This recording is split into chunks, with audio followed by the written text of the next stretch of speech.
The story began with a man telling a boy named Ashto to leave their home and become the Lord of Oberstein. Soon after, in the Oberstein territory of the Big Balog Kingdom, Ashto found that there was nothing around. He decided to search for water and a place to stay. Using a search spell, Ashto discovered a nearby water source. He went to the river and fetched some water. He also needed a place to stay and food, but he had to keep moving since he was close to the river. Just then, he noticed birds freely flying around and small animals on the tree branches. He still couldn't believe he had been told to become the lord of this darn forest. In the biggest kingdom of the continent, Big Balog, Ashto was born as the second son into the Estrella family, the most powerful royal military and noble house. His elder brother Ludger earned fame as the Thunder Emperor, becoming the youngest commander in history. Sherry, his younger sister, quickly rose to become the kingdom's strongest mage after joining the military, showcasing her exceptional ice powers. The family took great pride in Ludger and Sherry, both having strong affinities for electricity and ice, respectively. As for Ashto, he was different. His elemental affinity was nature, unlike his siblings. Despite his efforts in swordsmanship, he remained average. Even with a doctorate in herbology, there were always mages more intelligent than him. Despite any admiration from others, his father never praised him. Ludger seemed only half-hearted in his kindness, and Sherry no longer bothered to talk to him. However, there was once a person who enjoyed Ashto's unexciting magic. That person was Mayuri, Ashto's childhood friend who stood by him during tough times. She visited to celebrate Ashto earning his doctorate. As a gift, Ashto gave her a necklace, marking the moment he decided to propose to her. He didn't mind being an ordinary person as long as Mayuri remained by his side. His plan was to propose when he turned 18, become self-reliant, work as an herbalist, and spend his life with Muti. Regrettably, Ashto's father arranged for Ludger to marry Muti. It was a political union aimed at strengthening ties between military families. Ashto understood it wasn't his brother's fault, but the idea of Mayuri becoming his brother's wife was too much for him to bear. Ashto summoned up his courage and headed to his father's office. However, when he arrived, he found it difficult to speak, and his father, sensing his silence, urged him to leave. Eventually, Ashto gathered the strength to express his desire to renounce his membership in the Estrella family. His father, taken aback, inquired if Ashto knew about Oberstein. Ashto remembered it as a forest filled with dangerous monsters. His father then revealed that Oberstein was a place where humans and other races had lived ages ago. Despite the lack of knowledge about the area, the Estrella family had been tasked with investigating it. Surprisingly, his father decided to grant Ashto the land, making him the Lord of Oberstein. It dawned on Ashto that his father had already orchestrated a plan to remove him from the family, and this revelation left him stunned.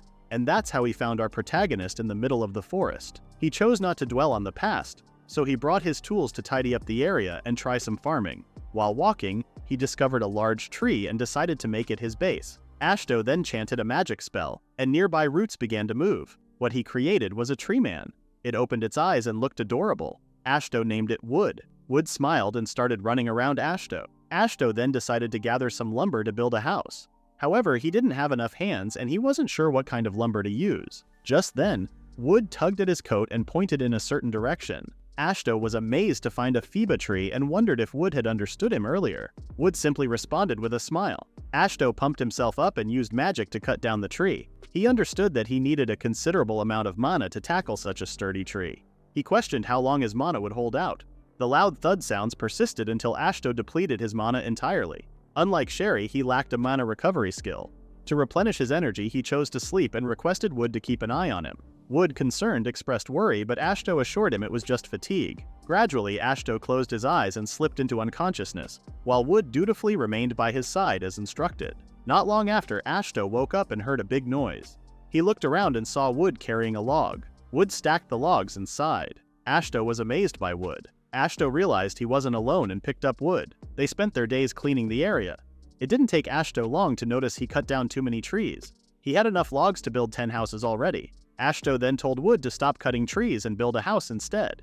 But Wood was busy with something else. The nearby bushes started moving and Ashto wondered if it was a monster. He expected a monster because of all the loud noises. As he got ready to attack with his wand, a girl came out of the bushes and asked him to wait.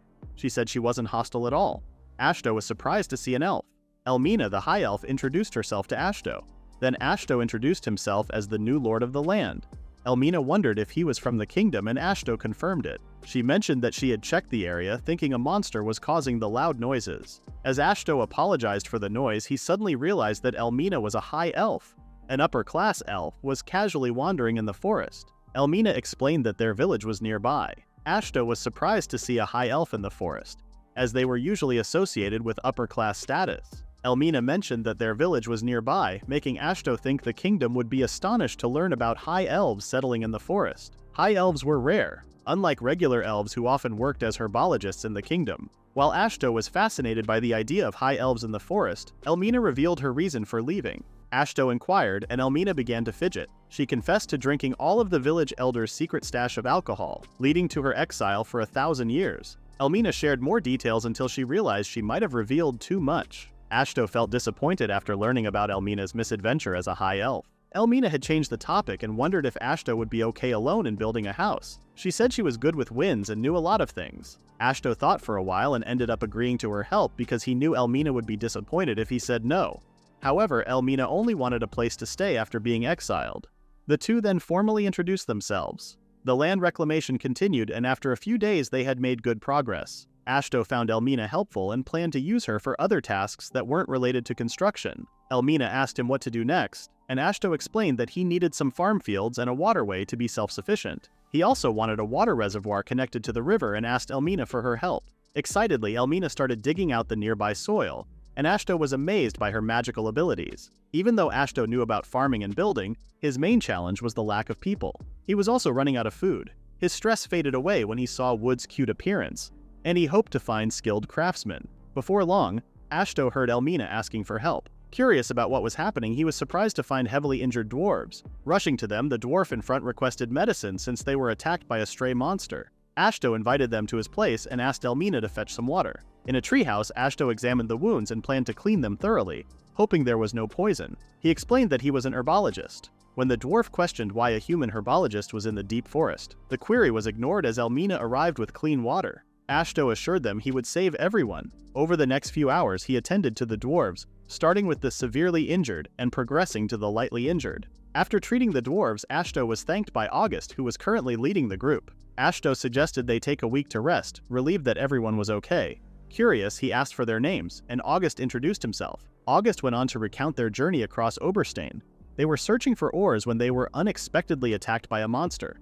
They narrowly escaped and ended up near the river where they encountered Elmina. Fortunately, they managed to avoid a gruesome fate. August was curious about why Ashto and Elmina lived in the remote forest, to which Ashto responded that it was a long story.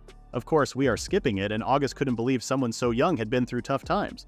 But Ashto was okay with it. He thought a self-sufficient life wasn't boring. He could do things he couldn't in the kingdom. August found Ashto reliable and decided on something. Since Ashto saved their lives, August and the other dwarves would help Ashto in the forest. Ashto was confused. August then planned to build houses and a smithy. He said the elder dwarves would lend their help, and August woke up the others. As Ashto tried to remind him to rest, he realized August mentioned they were elder dwarves, an extremely rare species and ancestors of the current dwarves. Ashto told them to rest for a week, but the dwarves didn't listen. Seeing elder dwarves and a high elf, Ashto was surprised by rare species in the remote forest. He had wished for some help and stopped overthinking when he noticed Wood's cute appearance. He concluded he was lucky. Meanwhile, Ashto's father dealt with paperwork until Ludger and Sherry barged into his office. He wondered what was wrong, and the two just glared at their father. Let's delve into the background of the Estrella family. They're a prominent noble house in the Big Balog Kingdom, and the current lord, Crimson Commander Azen, had a remarkable military career. He was considered equivalent to 1,000-foot soldiers, and despite his advancing age, he continued to grow stronger. However, there was one thing that could disturb this formidable figure. Azen inquired once again from his son and daughter about what was bothering them, with his voice faltering. In response, an angered Sherry marched towards Azen and forcefully hit the table.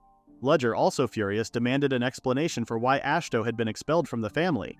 Azen urged them to calm down, but Ludger, upset, declared that he would never approve of marrying Muti. Sherry, unaware of this, expressed her confusion. Ludger revealed that everyone knew about the close relationship between Ashto and Muti. He couldn't believe that Azen had disregarded Ashto's feelings and kicked him out of the house. Ludger blamed himself for not keeping a closer eye on Ashto due to his own busy schedule. Concerned, Azen asked Ludger to take a moment to catch his breath. Meanwhile, Sherry was shocked to find out that Mayuti and Ludger had gotten married. Ludger couldn't believe that Azen hadn't told Sherry about it. As Azen started making excuses, Sherry grabbed his shoulder tightly and threatened to turn him into a popsicle. Terrified, Azen decided to spill everything to the two. A few minutes later, Sherry accused Azen of going too far for a political marriage. Ludger couldn't imagine calling his subordinate sister-in-law. Aizen then remembered that Luna Maria, Muti's sister, was Ludger's adjutant. Ludger exclaimed that even Luna Maria would hate being in-laws. Aizen suggested deploying her somewhere else, but Ludger disagreed. The two men kept talking until Sherry interrupted and asked if Ashto had really been sent to the Oberstein territory. Aizen explained that Ashto had decided on his own to leave after learning about the engagement, so Aizen decided to give him the territory. Sherry then said she would take a vacation for at least 20 years. Aizen was surprised, but Ludger agreed with her idea. He suggested going on a vacation with Mayuri. Sherry liked the idea since Mayuri also needed to relax, and Ludger wished them to have fun. Aizen tried to stop them, but he only received a cold, menacing response. The Great Crimson Commander had been defeated. Days later, Ashto was surprised to see a large house, and Elmina was happy that they could finally leave the temporary root house. Ashto apologized to Elmina for the challenging experience, and he soon realized that the dwarves had worked on the house despite their injuries. August and the others downplayed the difficulty, mentioning they only needed 3 days to recover. Ashto was amazed to discover that a house originally planned for months was completed in just 4 days. August then informed him that they intended to build more houses since their friends were also on their way. He explained that other dwarves who had been on journeys would join them, and he planned to make Ashto's place their operational base. They expressed gratitude for Ashto's help and promised to look after him for the rest of his life. Without consulting Ashto, the dwarves decided to take care of him indefinitely. Elmina was pleased to have them, as the crafting skills of elder dwarves were renowned for being top-notch. Ashto was aware of this, but he didn't anticipate things getting more intense. Elmina also chose to invite some of her friends. Ashto gave up trying to stop them. While the dwarves constructed houses, Ashto surveyed a section of the land. He then used a magic spell to soften the dirt. He was relieved that he had learned some farming magic. As he contemplated what to build next, he suddenly heard a growl. He wondered if it was wood, but realized our little Groot couldn't talk. Ashto dismissed the strange sound as just his imagination. Soon after, Ashto finished creating a field and planting the seeds. He then used a magic spell to accelerate the plant's growth. With it, he could harvest several times more than usual. Also, plants grown with magic were much tastier than normal ones. He then decided to focus on a greenhouse first and planned to ask August and the dwarves about it. Ashto had gone to August and wondered if building a greenhouse next to the fields was possible. August assured him they only needed 2 days for the task. However, August also mentioned the difficulty of finding a specific item in the remote forest. Elmina noticed their frustration and inquired about the issue. Ashto then explained to her that he wanted to construct a greenhouse but lacked the necessary glass. Confused about its purpose, Elmina learned from Ashto that glass was needed to trap sunlight. August, eager to help Ashto protect his plants, expressed a desire to build the greenhouse. Elmina suggested an alternative, proposing the use of slimes as a replacement. It didn't take them long to gather some slimes. Elmina explained that slimes have a low body temperature, and when heated they become really hard. They then stretch the slime while heating it, and August worked on it until they finally obtained something resembling glass. Ashto expressed amazement at the elves' knowledge, and Elmina reminded him that she was a high elf. August was aware of the unique properties of slimes but hadn't considered using them as a replacement for glass. Ashto noticed that it was even clearer than real glass, and didn't break easily because it was flexible. August then exclaimed that they could not only build a greenhouse but also construct better houses. A few days had passed, and the greenhouse had been constructed. Ashto was quite pleased, even though the inside still seemed empty. Elmina came by to check on him, and Ashto thanked her for her assistance. He was impressed by the structure. Elmina, curious, explored the greenhouse and found various herbs in the field. Ashto was surprised that she recognized them, and Elmina, being a high elf rooted in the forest, mentioned her long life and vast knowledge. Despite her appearance, she was over 8,000 years old. Ashto also remembered that August was even older at over 9,800 years. During their conversation, Elmina offered to teach Ashto about herbs since he aspired to be an herbologist, and because they could be longtime friends. Ashto chuckled, and Elmina expressed her curiosity about the herbs humans used. As they chatted about exchanging knowledge, Ashto heard a slight growl. Distracted, he explained to Elmina that he had been hearing strange voices lately. Elmina couldn't hear anything and assumed Ashto was just tired from using magic for many days. Little did they know, something or someone was lurking nearby. Several days later, Ashto had grown accustomed to working in the greenhouse when an unexpected event occurred. An earthquake shook the surroundings, causing concern that the greenhouse might be damaged. To add to the surprise, a creature emerged behind Ashto, revealing the source of the recent forest commotion. This creature speculated whether Ashto was manipulating the mana on the ground. To Ashto's astonishment, a dragon materialized, interrupting the moment. Contrary to expectations, the dragon didn't appear menacing. Instead, it nonchalantly yawned while pondering how long it had been since a human ventured into the forest. The dragon felt fortunate to encounter someone with a similar affinity. Despite feeling scared, Ashto dropped to the ground trembling. Reassuringly, the dragon told him not to be afraid, as it had no intention of eating him. Deciding to assume a more human-like form, the dragon then took its human form, a beautiful woman with a deadly rack. She then wondered how she looked like.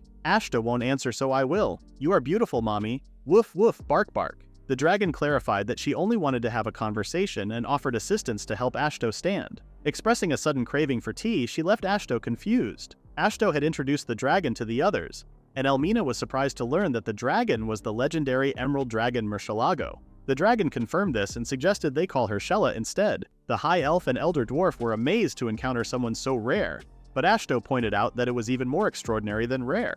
He remembered that the Emerald Dragon was one of the 7 legendary dragons in the world, known for its immense power and revered like a god. Just as Ashto was getting used to being around a High Elf and Elder Dwarves, a godlike dragon appeared. Shella complimented the tea and wine, and Elmina proudly mentioned that it was a specialty from her village. Ashto then interrupted the conversation, asking Elmina about the wine, some boxes lying around, and unfamiliar elves. The 2 elves introduced themselves as Mage and Lunare. Elmina explained that they had come after she sent a letter. Ashto also noticed new elder dwarves in the vicinity, making him feel out of place as the only normal human. Shella had praised the elder dwarves' wine, and August had an idea. He suggested creating a brewery in Wheatfield. Elmina liked the idea and added a suggestion to have a grape garden. The dwarves and Elmina chatted, deciding that Ashto should be the one to grow the plants for them. Ashto was left surprised, and Shella, finding the situation amusing, giggled. Elmina then invited her to continue enjoying the drinks. The following day, Ashto felt tired after working on the wheat field alone.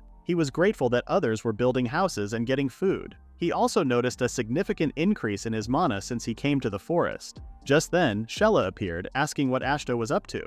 Ashto explained that he was taking a break after using his mana for the wheat field and grape garden. He mentioned having more work to do with the vegetable field and greenhouse. Ashto worked hard on his own, and Shella, seeing his effort, decided to help. She handed him something to eat, making sure he swallowed it.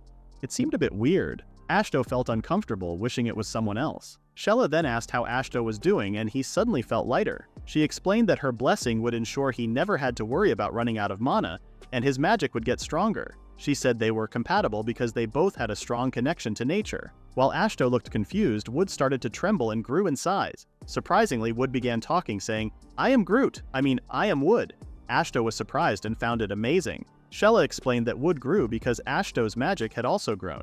Ashto understood that Wood was happy about his growth and promised to work hard for him. Shella couldn't help but smile at the interaction between the two. She then reminded Ashto to continue working so she could enjoy delicious drinks in the future. Flustered, Ashto thanked her for his unexpected growth. Ashto then checked himself and noticed how his magic overflowed. He assumed he now had more mana than Sherry. Wood wondered if Ashto was happy, and Ashto lifted him up, agreeing that he was happy. However, he was a little scared about how his mana overflowed from his body due to the blessing from one of the legendary dragons. He then asked Wood what would happen to them in the future. The elves discovered that Wood's growth was due to Shella's blessing, leaving them surprised. Elmina became curious about Ashto's activities. He shared that he was testing his mana capacity and cast a growth spell on a grape sapling. The sapling quickly grew as tall as him, but trouble arose as the grape tree kept expanding. Elmina scolded Ashto for overusing magic, and though he tried to stop, the magic kept flowing. Elmina had to intervene by hugging him. The dwarves, drawn by the commotion, arrived and were astonished by the massive tree. They inquired about what had happened. As Ashto marveled at his increased mana pool, Elmina pointed out the blessing. Ashto jokingly wondered about the taste of the grapefruit and decided to try one. However, the tree kept growing, leaving Ashto and Elmina anxious. Ashto eventually exclaimed how delicious the grape was, claiming it surpassed normal grapes. Elmina and the others eagerly tasted the fruit, expressing their delight. Elves and dwarves alike joined in, appreciating the deliciousness of the grapes. August had announced a decision to take a break from work. He expressed the intention to create barrels and a brewery, praising Ashto's skills and hoping to apply them to wheat as well. Elmina then instructed Mage and Lunare to return to the village, gather more saplings, and present the elder with grape samples. She wanted Ashto to make the saplings grow to produce more wine. Ashto pointed out that there were other tasks besides making wine, emphasizing the need to clear the area before establishing a vineyard. He expressed concern about the workload. Elmina asked Mage and Lunare to gather interested helpers from the village, particularly female elves. Despite Ashto's attempt to object, Elmina assured him that everyone would follow his lead. The High Elves enthusiastically embraced the idea, and Ashto's plan to peacefully study medicine in the forest seemed to be falling apart. With little choice, he had to go with the flow. Meanwhile, Aizen was upset upon seeing a discharge notice. It had been 2 months since Ashto left, but the other siblings didn't cause a commotion despite talking nonsense. Sherry then entered his office. Aizen became angry as Sherry's plan for a vacation suddenly turned into a discharge. Sherry told her father to calm down. She explained that she made the request without telling him because Aizen would surely refuse. She said the king himself approved the discharge, and now she was a civilian, free from military duties. Seeing Sherry's sudden actions, Aizen wondered if it was related to Ashto. Sherry revealed that kicking out Ashto was the catalyst. She expressed that she had been thinking a lot about Ashto lately and realized she hadn't enjoyed her youth despite being 17. Sherry mentioned she had been training in magic since childhood but now desired to explore more of the world. She decided to embark on a journey, leaving her father speechless. She also planned to take Mayuri with her. Aizen couldn't help but shout in frustration. He reminded Sherry of her position and title, asking her to stop acting selfishly. Sherry then suggested being kicked out of the house too, claiming she didn't care about the Estrella family name. She expressed anger over Ashto being removed from the family without Aizen informing her and Ludger. She questioned if sending their brother into a monster-filled forest was something a parent should do. Sherry asked Aizen if Ashto was just an annoyance to him, emphasizing that Ashto was an important family member to her and Ludger. She couldn't believe their father was solely focused on protecting the family name. Sherry revealed regrets for not paying enough attention to Ashto and cried, expressing her desire to avoid any more regrets. Aizen attempted to calm her down, but Sherry quickly composed herself and declared that the brilliant daughter of the Estrella family was no more because she was leaving. She also suggested to her father to kick her out of the family. Aizen's loud scream echoed in the mansion. Shortly after, Sherry met up with Mayuri and apologized for being late. Mayuri was fine with it, excited to embark on an adventure with Sherry. Sherry reminded her that things wouldn't be easy for them. Mayuri just wanted to see Ashto again since she missed him. Sherry smiled and wondered where her brother was, as Oberstein is vast and undeveloped. Sherry warned Mayuri about monsters in the area. She apologized for taking too long to settle on a date to leave since her proposal took a while to get approved. However, Mayuri was fine with it since she also needed time to prepare to leave her family for good. Sherry was surprised that Mayuri also left her family. Mayuri claimed it was all thanks to Sherry and Ludger. Sherry expected that she would get kicked out soon too. Mayuri shared that Ludger came to her to apologize for getting dragged into Aizen's whims. He was bowing so hard on the floor that his forehead was bleeding. Luckily, Luna Maria was there to stop him. The two hoped the ones left behind would get closer, as Ludger and Luna Maria suited each other in the first place. Mayuri wished for their happiness. Sherry smiled and claimed Mayuri would also find hers. Mayuri wished for Sherry's too, and the genius magician became flustered. Mayuri then grabbed Sherry's hand and reminded her to find Ashto. Sherry agreed to find the idiot who thought his love life was over. Shortly after, Ashto completed the task of making the grapes grow in the vineyard. Elmina approached him and informed him about some visitors, dark-skinned people with horns. Ashto wondered if they might be ogres. The man inquired if Ashto was the chief and if he had any medicine to share. Ashto, curious about their situation, asked for symptoms, which seemed to fluster the man. Reassuring them, Ashto mentioned he was a licensed herbologist. The couple exchanged glances and revealed their daughter's arm, affected by poison from laurel leaves. Ashto assured them it wasn't life-threatening and offered to get some ointment. After examining the arm, Ashto could identify the laurel leaf poison and assured them it wasn't a severe condition. He went to fetch some ointment for treatment. Grateful, the man offered to pay for Ashto's services, but he declined, stating that the herbs were readily available in the area, and he wanted to focus on the treatment, including peeling off the affected skin, which unnerved the daughter. Ashto used to wonder about the family's origins because he wanted the daughter to stay, allowing him to keep an eye on her recovery. The man, looking sad, mentioned they didn't have a home. He explained that they used to live in an ogre village until they were recently exiled by the new chief. Ashto was curious about the reason for their exile. The man revealed that they were demon ogres, a persecuted race among ogres known as the legendary demon's avatars. According to him, one demon ogre's strength equaled that of 100 normal ogres. Ashto was surprised by this revelation but quickly adapted to the idea. Despite their legendary status, the family appeared well-mannered and caring, quite different from what the legends portrayed. Ashto suggested they stay at his place because they had extra houses.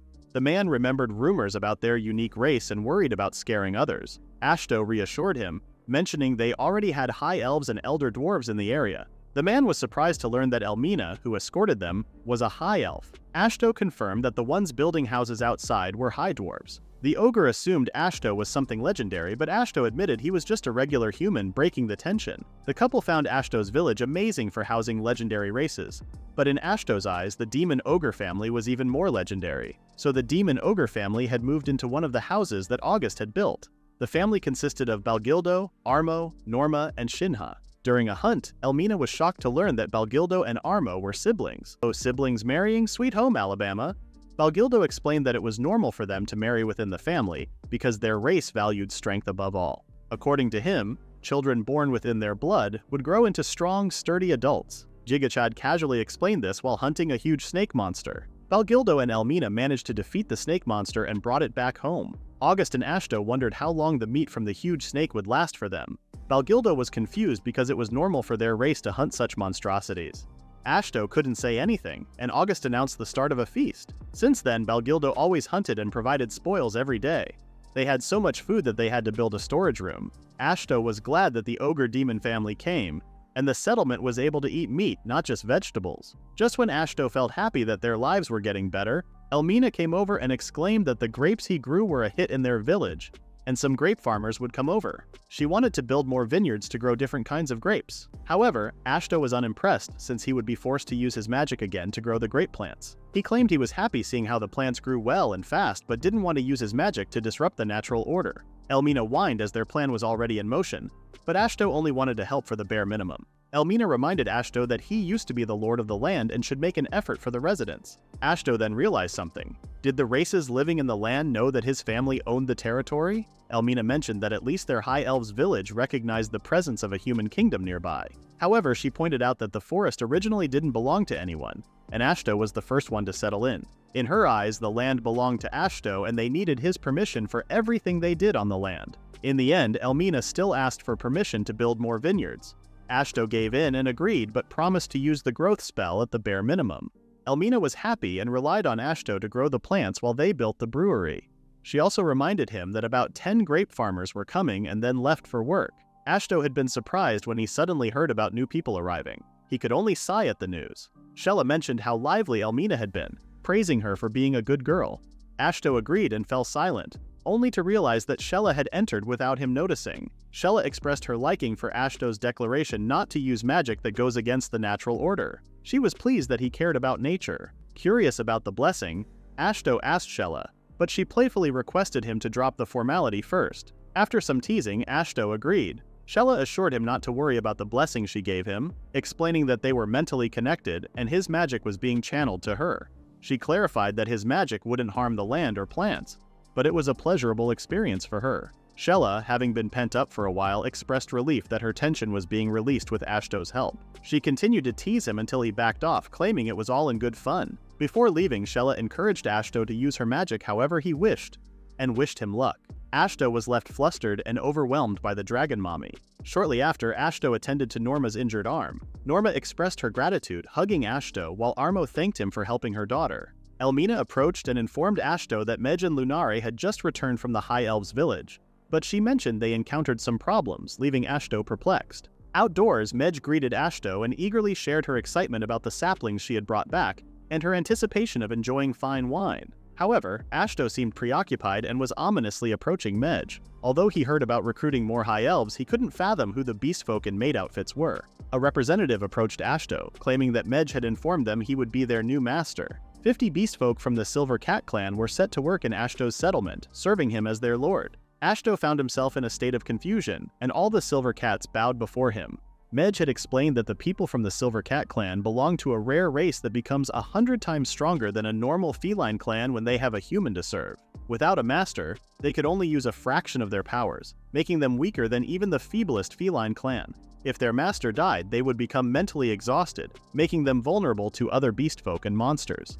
The 50 girls had lost their previous master to a disease and were expelled from their home. Mej encountered them on her way back, visibly tired from being pursued by monsters. Ashto comprehended Mej's explanation while she knelt. Mej asserted that the Silver Cat girls would be valuable since they belong to a resourceful race. She could simply apologize for the misunderstanding. Ashto had glanced at the Silver Cat girls and observed their worn-out appearance. Noticing they had a child with them, he felt sympathy and decided to help. Approaching the representative, he asked for guidance. The representative advised him to announce that he would be their new master. Although Ashto was a bit annoyed that his peaceful days were disrupted, he still went ahead and declared himself as the Silver Cat girls' new master. Lights surrounded the girls as the representative informed Ashto that the contract had been completed. Ashto expressed gratitude and inquired about giving them orders. Uncertain if it was necessary, Ashto hesitated, but the representative assured him that it would bring them joy to serve their master. Even though it was okay not to issue commands, the contract bound them to fulfill any request from their master.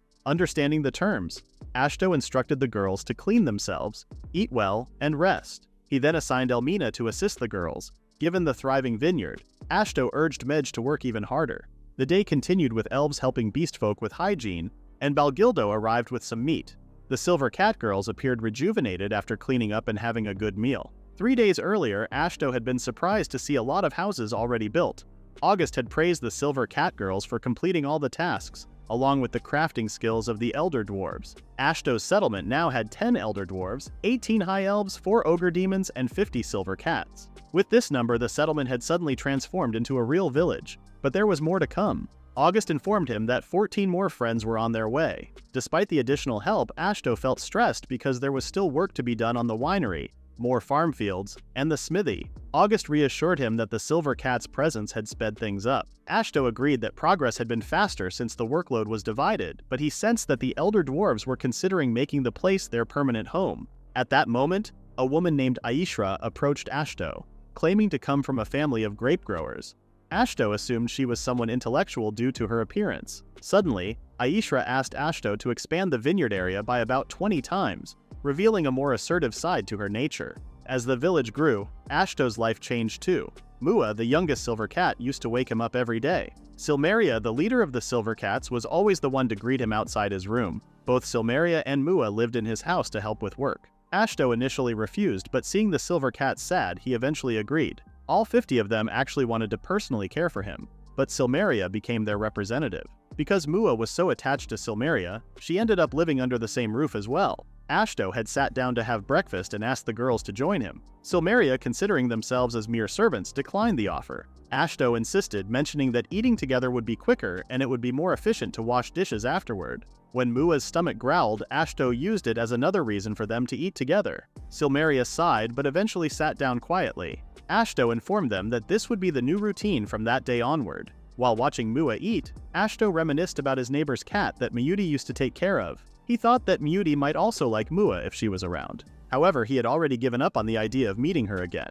Meanwhile, Sherry and Miyuti, who were traveling away from home, were hopeful to encounter Ashto once more. Several days later, while Ashto was engrossed in reading herbology books, Mua entered to serve some tea. Ashto thanked her and glanced outside. He observed that the grape harvest was thriving. He remembered how the High Elves had expressed a desire for a large farm, which made him concerned about their ability to manage it. A few days prior, the grape seedlings were swiftly prepared, and Aishra urged Ashto to put his full effort into helping them grow. Strangely, not only the High Elves but also other races seemed excited to watch him, as if they were celebrating. Seahall suddenly appeared and noticed the festive atmosphere. Ashto mentioned his plan to use a growth spell. Shella chuckled and hinted that Ashto had become the village's hope. She explained that wines were cherished by Elder Dwarves and High Elves as the essence of life, and now Ashto could easily produce them. Even the demon ogres would appreciate it, along with the Silver Cats who would become more loyal after witnessing Ashto's divine power. Among them, Shella was the one who looked forward the most because she finally got to have fun after sleeping for a long time.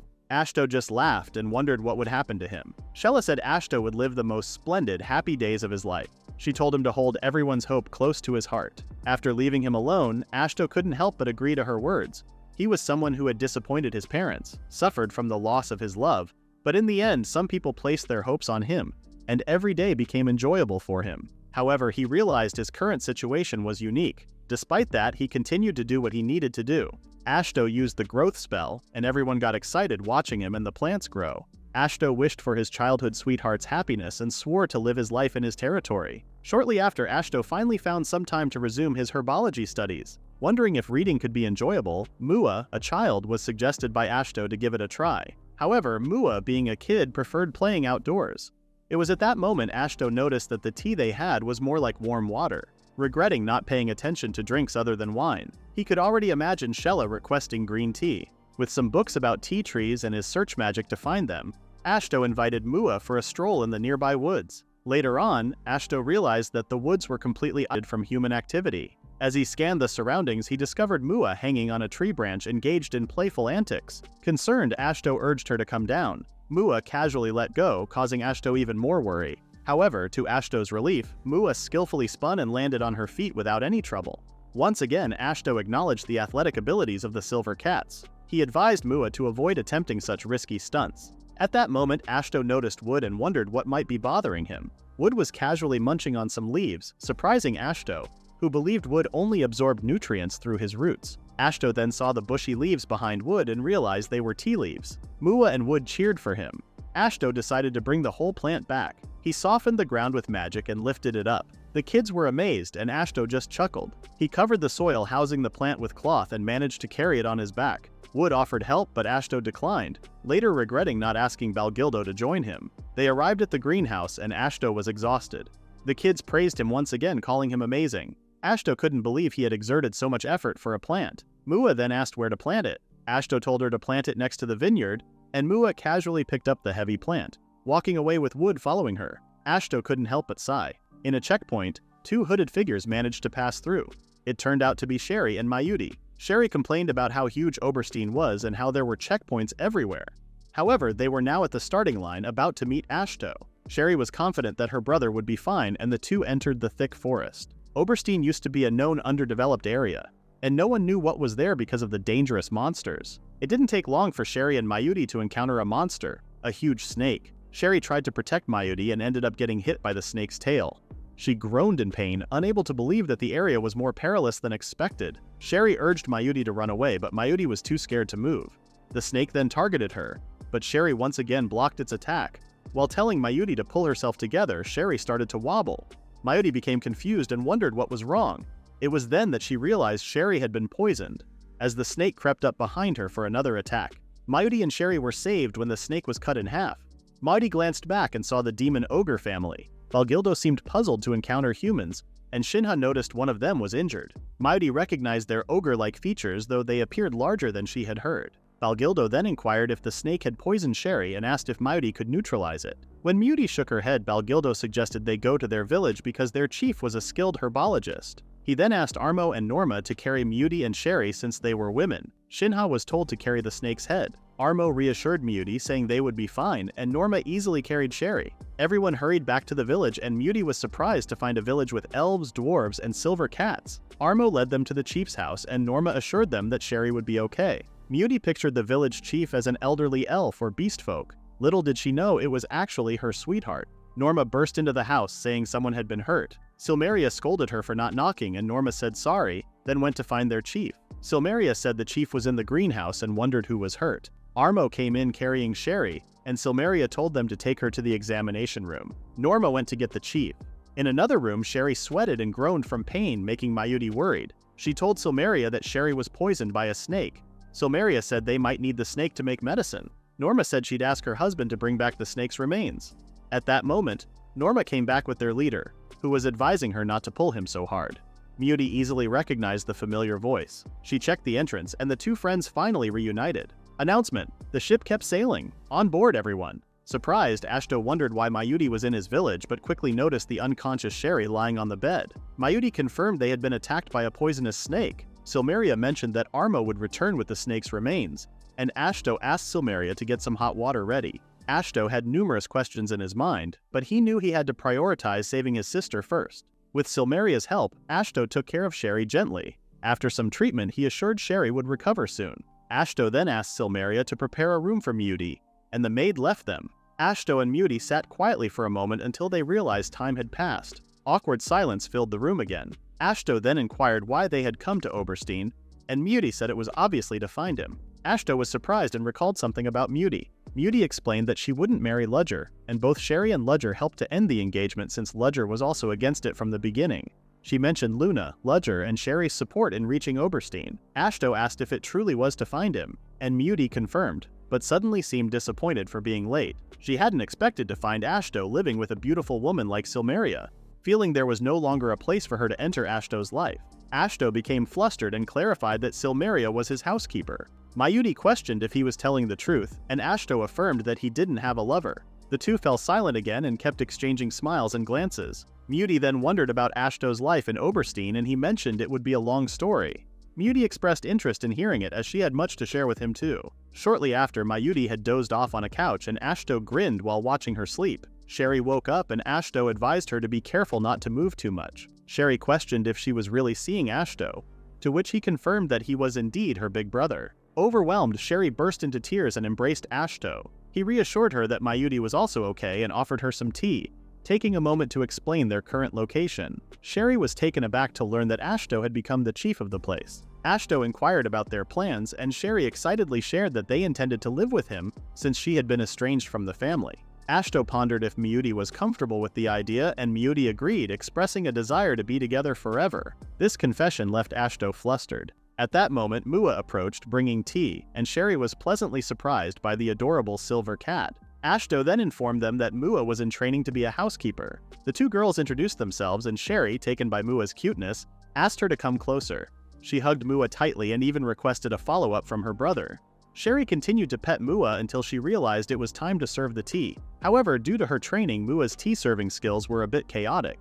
Ashto expressed gratitude, and Silmeria came over to check on them. Ashto introduced Sherry and Mayuri to Silmeria, expressing hope that they would get along. Silmeria then introduced herself and offered to show Mayuri to her. Sherry had been curious about her brother's activities. Ashton explained that he had been documenting all the patients he had treated, and had just finished noting down Sherry's medical records. He smiled and mentioned how Sherry had gained some weight. Sherry wondered if he was implying she was getting fat. Ashton reassured her, saying that Sherry and Ledger behaved differently at the manor, and it had been a while since Sherry affectionately called him brother. Since Sherry became a commander and a superstar like Ledger, she had little time to spend at home. Ashton could only recall exchanging greetings with her when he increased his affinity. He was genuinely surprised when Sherry visited and claimed to be living with him. Sherry then said loudly that Ashto was to blame too. She admitted that both she and Ledger were too caught up with work, but they were genuinely concerned about Ashto.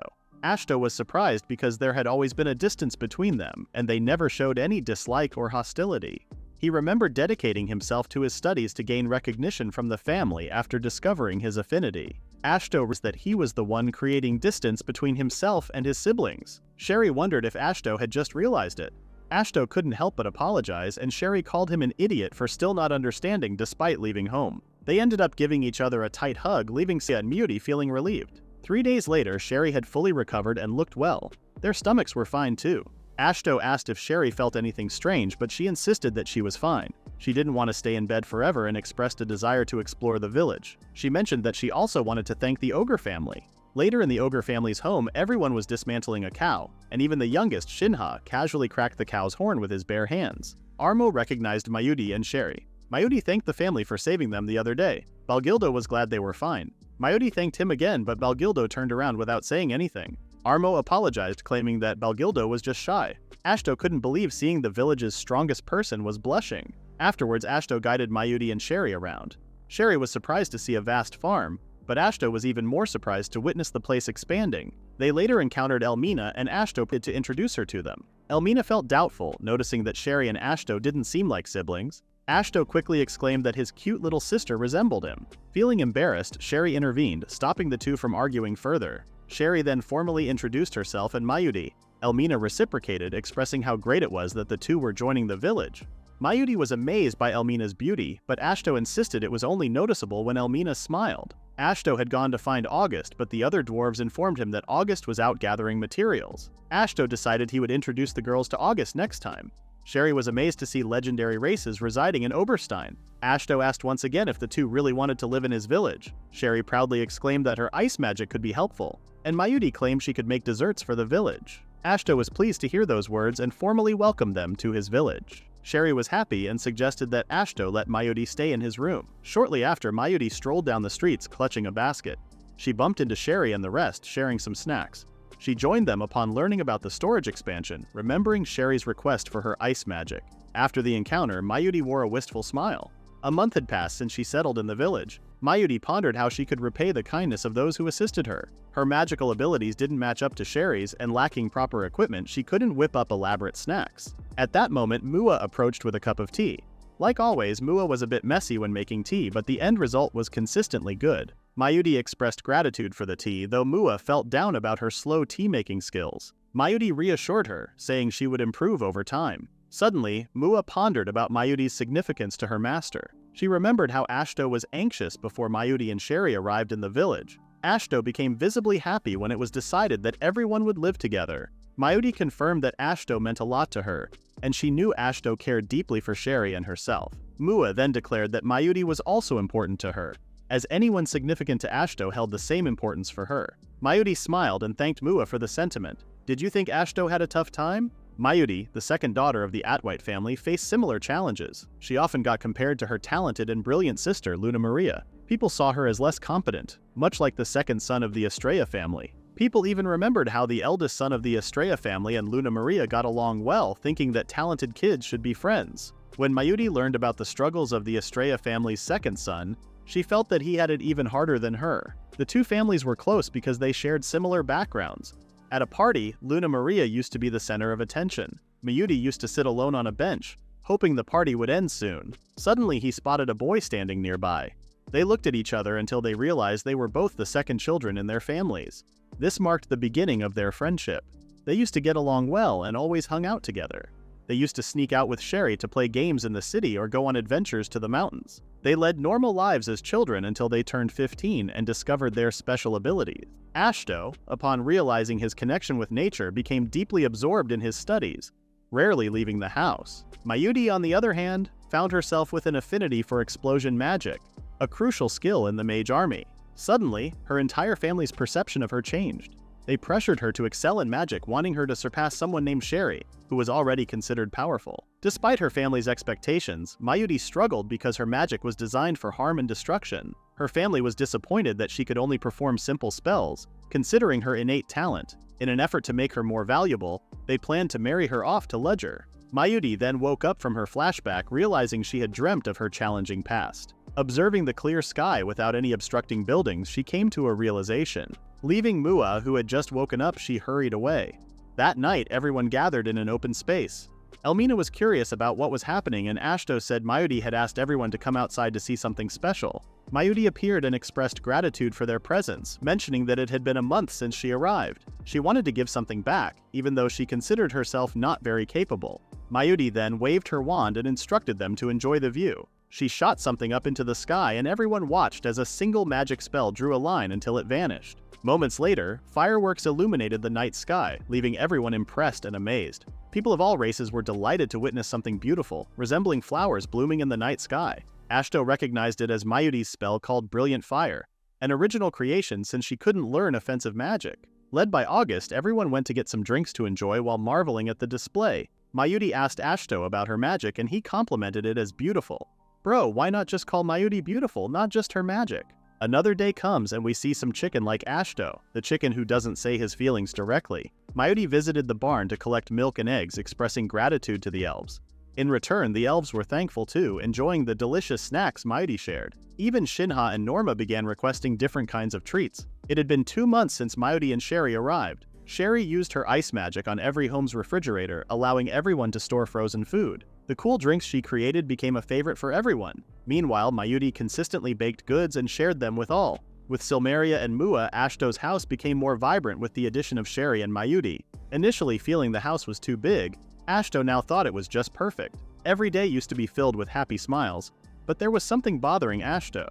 One night he headed to the basement, pondering whether whiskey would pair well with wine. Complaining that everyone drank too much, Ashto caught the attention of Silmeria, who wondered what was bothering him. Ashto explained he was thinking of conducting an experiment. Ashto pointed out the shortage of alcohol for everyone, and Silmeria agreed, having heard the same from the dwarves and elves. The village's homemade alcohol wasn't ready yet, prompting Ashto to contemplate using his growth magic to expedite the maturation process. He decided to start with his personal barrels, and Silmeria supported his idea. She questioned Ashto about his discreet behavior, and he replied that he didn't want to attract a crowd and wasn't sure if it would even work. Silmeria observed Ashto as he waved his wand and cast the growth spell on one of the barrels. The basement filled with light, and the barrel began to shake. The shaking intensified, and Ashto realized that the wood of the barrel was also growing.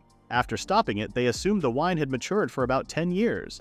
Silmeria came over with a wine glass. Ashto then opened the barrel's cork, and a sweet, tangy smell covered the area. Ashto and Silmeria were flustered, and they could see that the quality was better than any wine they had before. Ashto then drank the wine, and his eyes widened. He couldn't really describe it in words, but it was good. Silmeria then tried it, and her whole body jolted. Ashto concluded that the experiment was successful.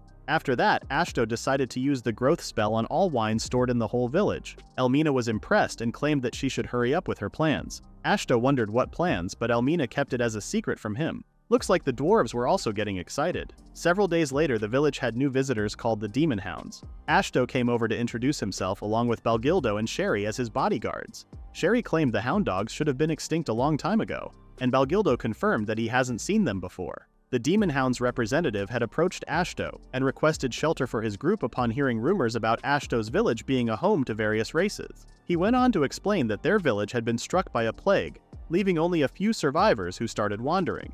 Ashto inquired why they believed his village welcomed rare species.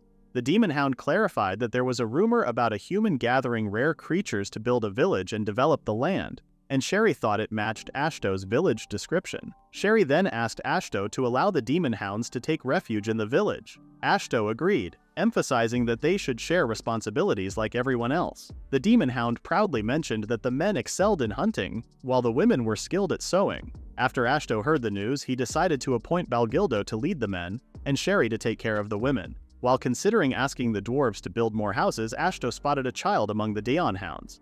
It turned out to be Liara, who someone claimed was unique. Typically, Daon Hounds give birth to 3 kids, but Liara was a rare case, born alone. Sadly, her parents had succumbed to the plague. Mua then noticed that Liara had an injured foot and suggested that Ashto could heal her immediately. Ashto requested the Daon Hounds to entrust Liara to their care while they were given a tour of the village. In the treatment room, Ashto noticed that Lara had symptoms similar to Norma's before, but Lara's condition was much worse. Ashto advised her to rest for a few days to recover. Lara seemed anxious, but Ashto assured her that she would heal. Ashto then asked Muti to keep an eye on Lara while he would ask permission from the Demon Hounds to let her stay for a few days. Muti silently watched over the frightened Lara.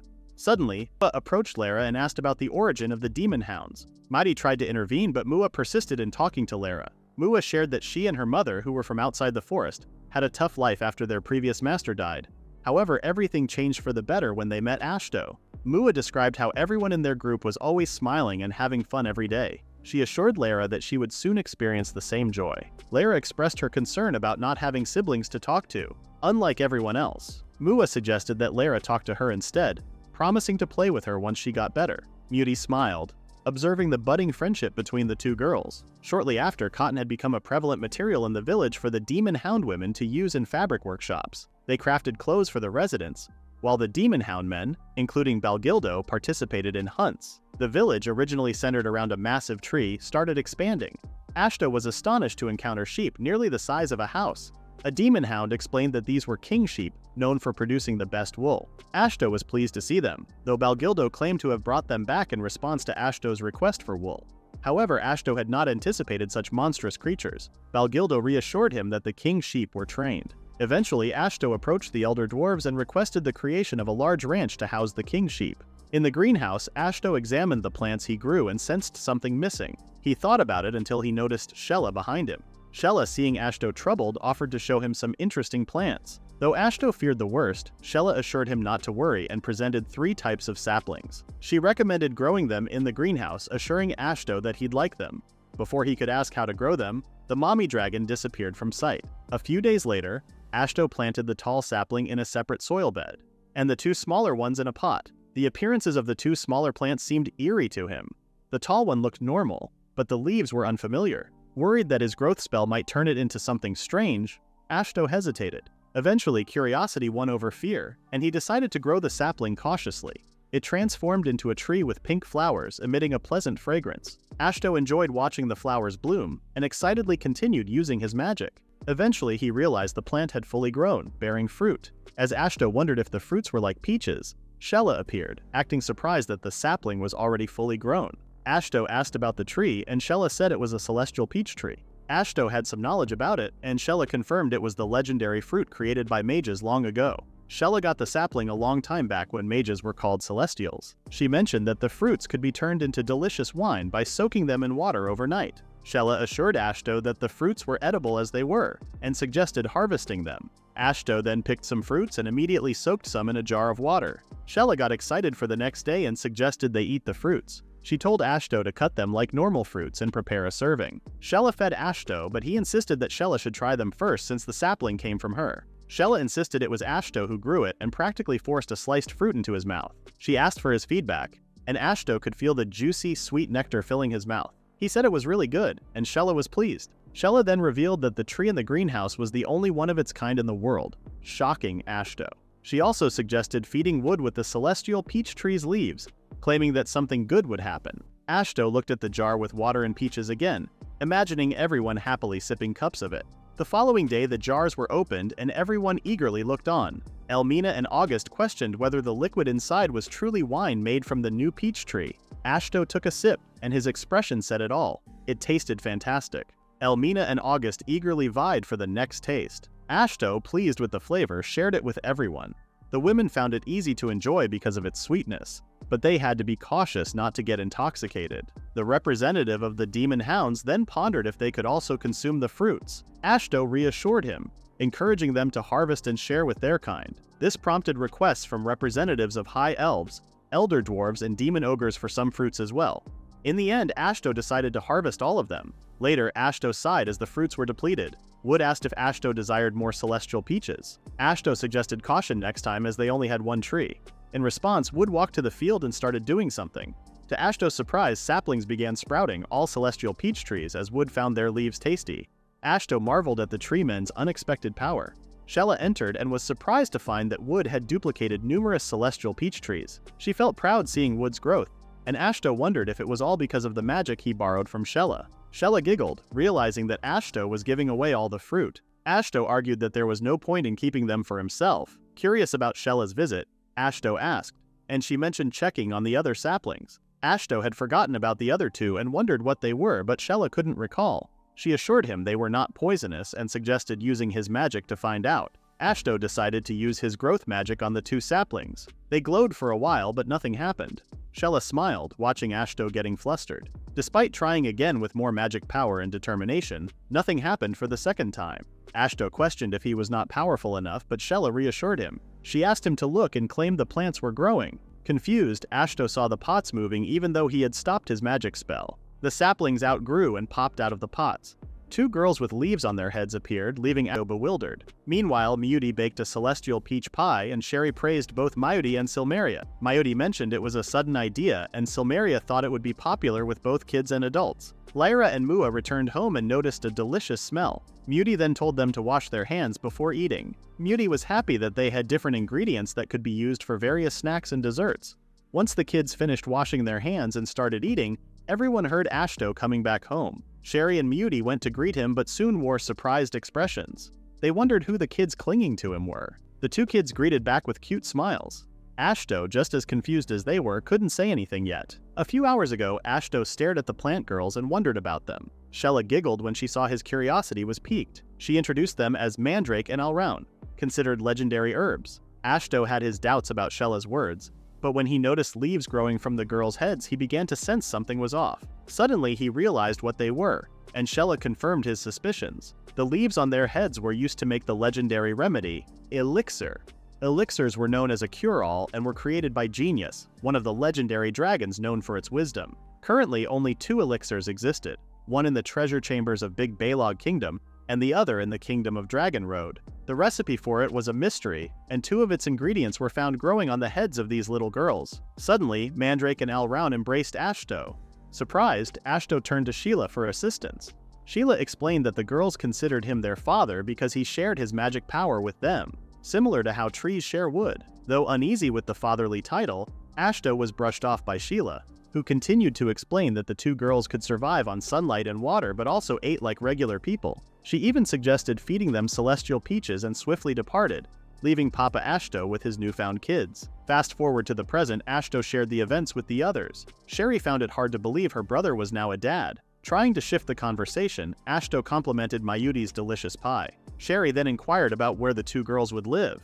Despite Ashto rejecting the idea of being their father, Miyuti insisted that the girls needed rooms. Ashto agreed but faced the challenge of limited space in the examination room and full rooms elsewhere. He also noticed that the children's rooms were already crowded. Lyra, claiming to be fully healed, stood up and declared she could leave the house. Flustered, Ashto pleaded with her not to think about leaving, saddened at the thought of an only child like Lara returning to the demon hounds. As he thought about asking August to add extensions, Mewdy suggested letting the two girls go to her room instead. Mewdy was trying to act like the mother of Ashto's daughters. As Mewdy invited them, Sherry also wanted to have one of them because they were cute, and her room was big enough for her alone. Seeing that the two were happy about it, Ashto thanked his sister and wife.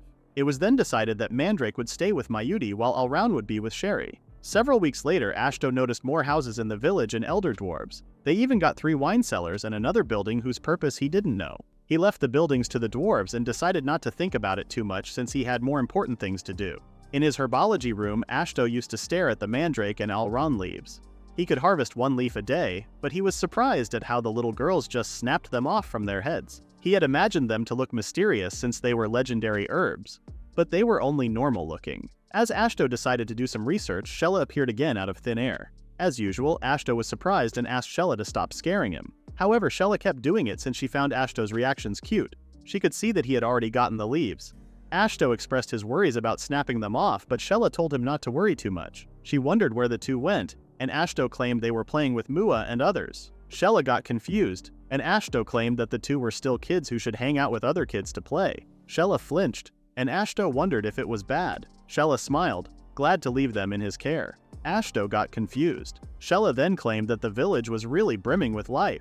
Ashto claimed it was thanks to the elder dwarves building houses. Shella then reminded him that the village would continue to grow.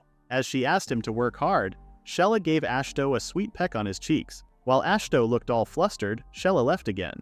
Ashto had wondered why Shella was visiting in the first place. Suddenly, he spotted a book on his desk and questioned if Shella had forgotten about it. Opening the book, he discovered a basic recipe for making the elixir.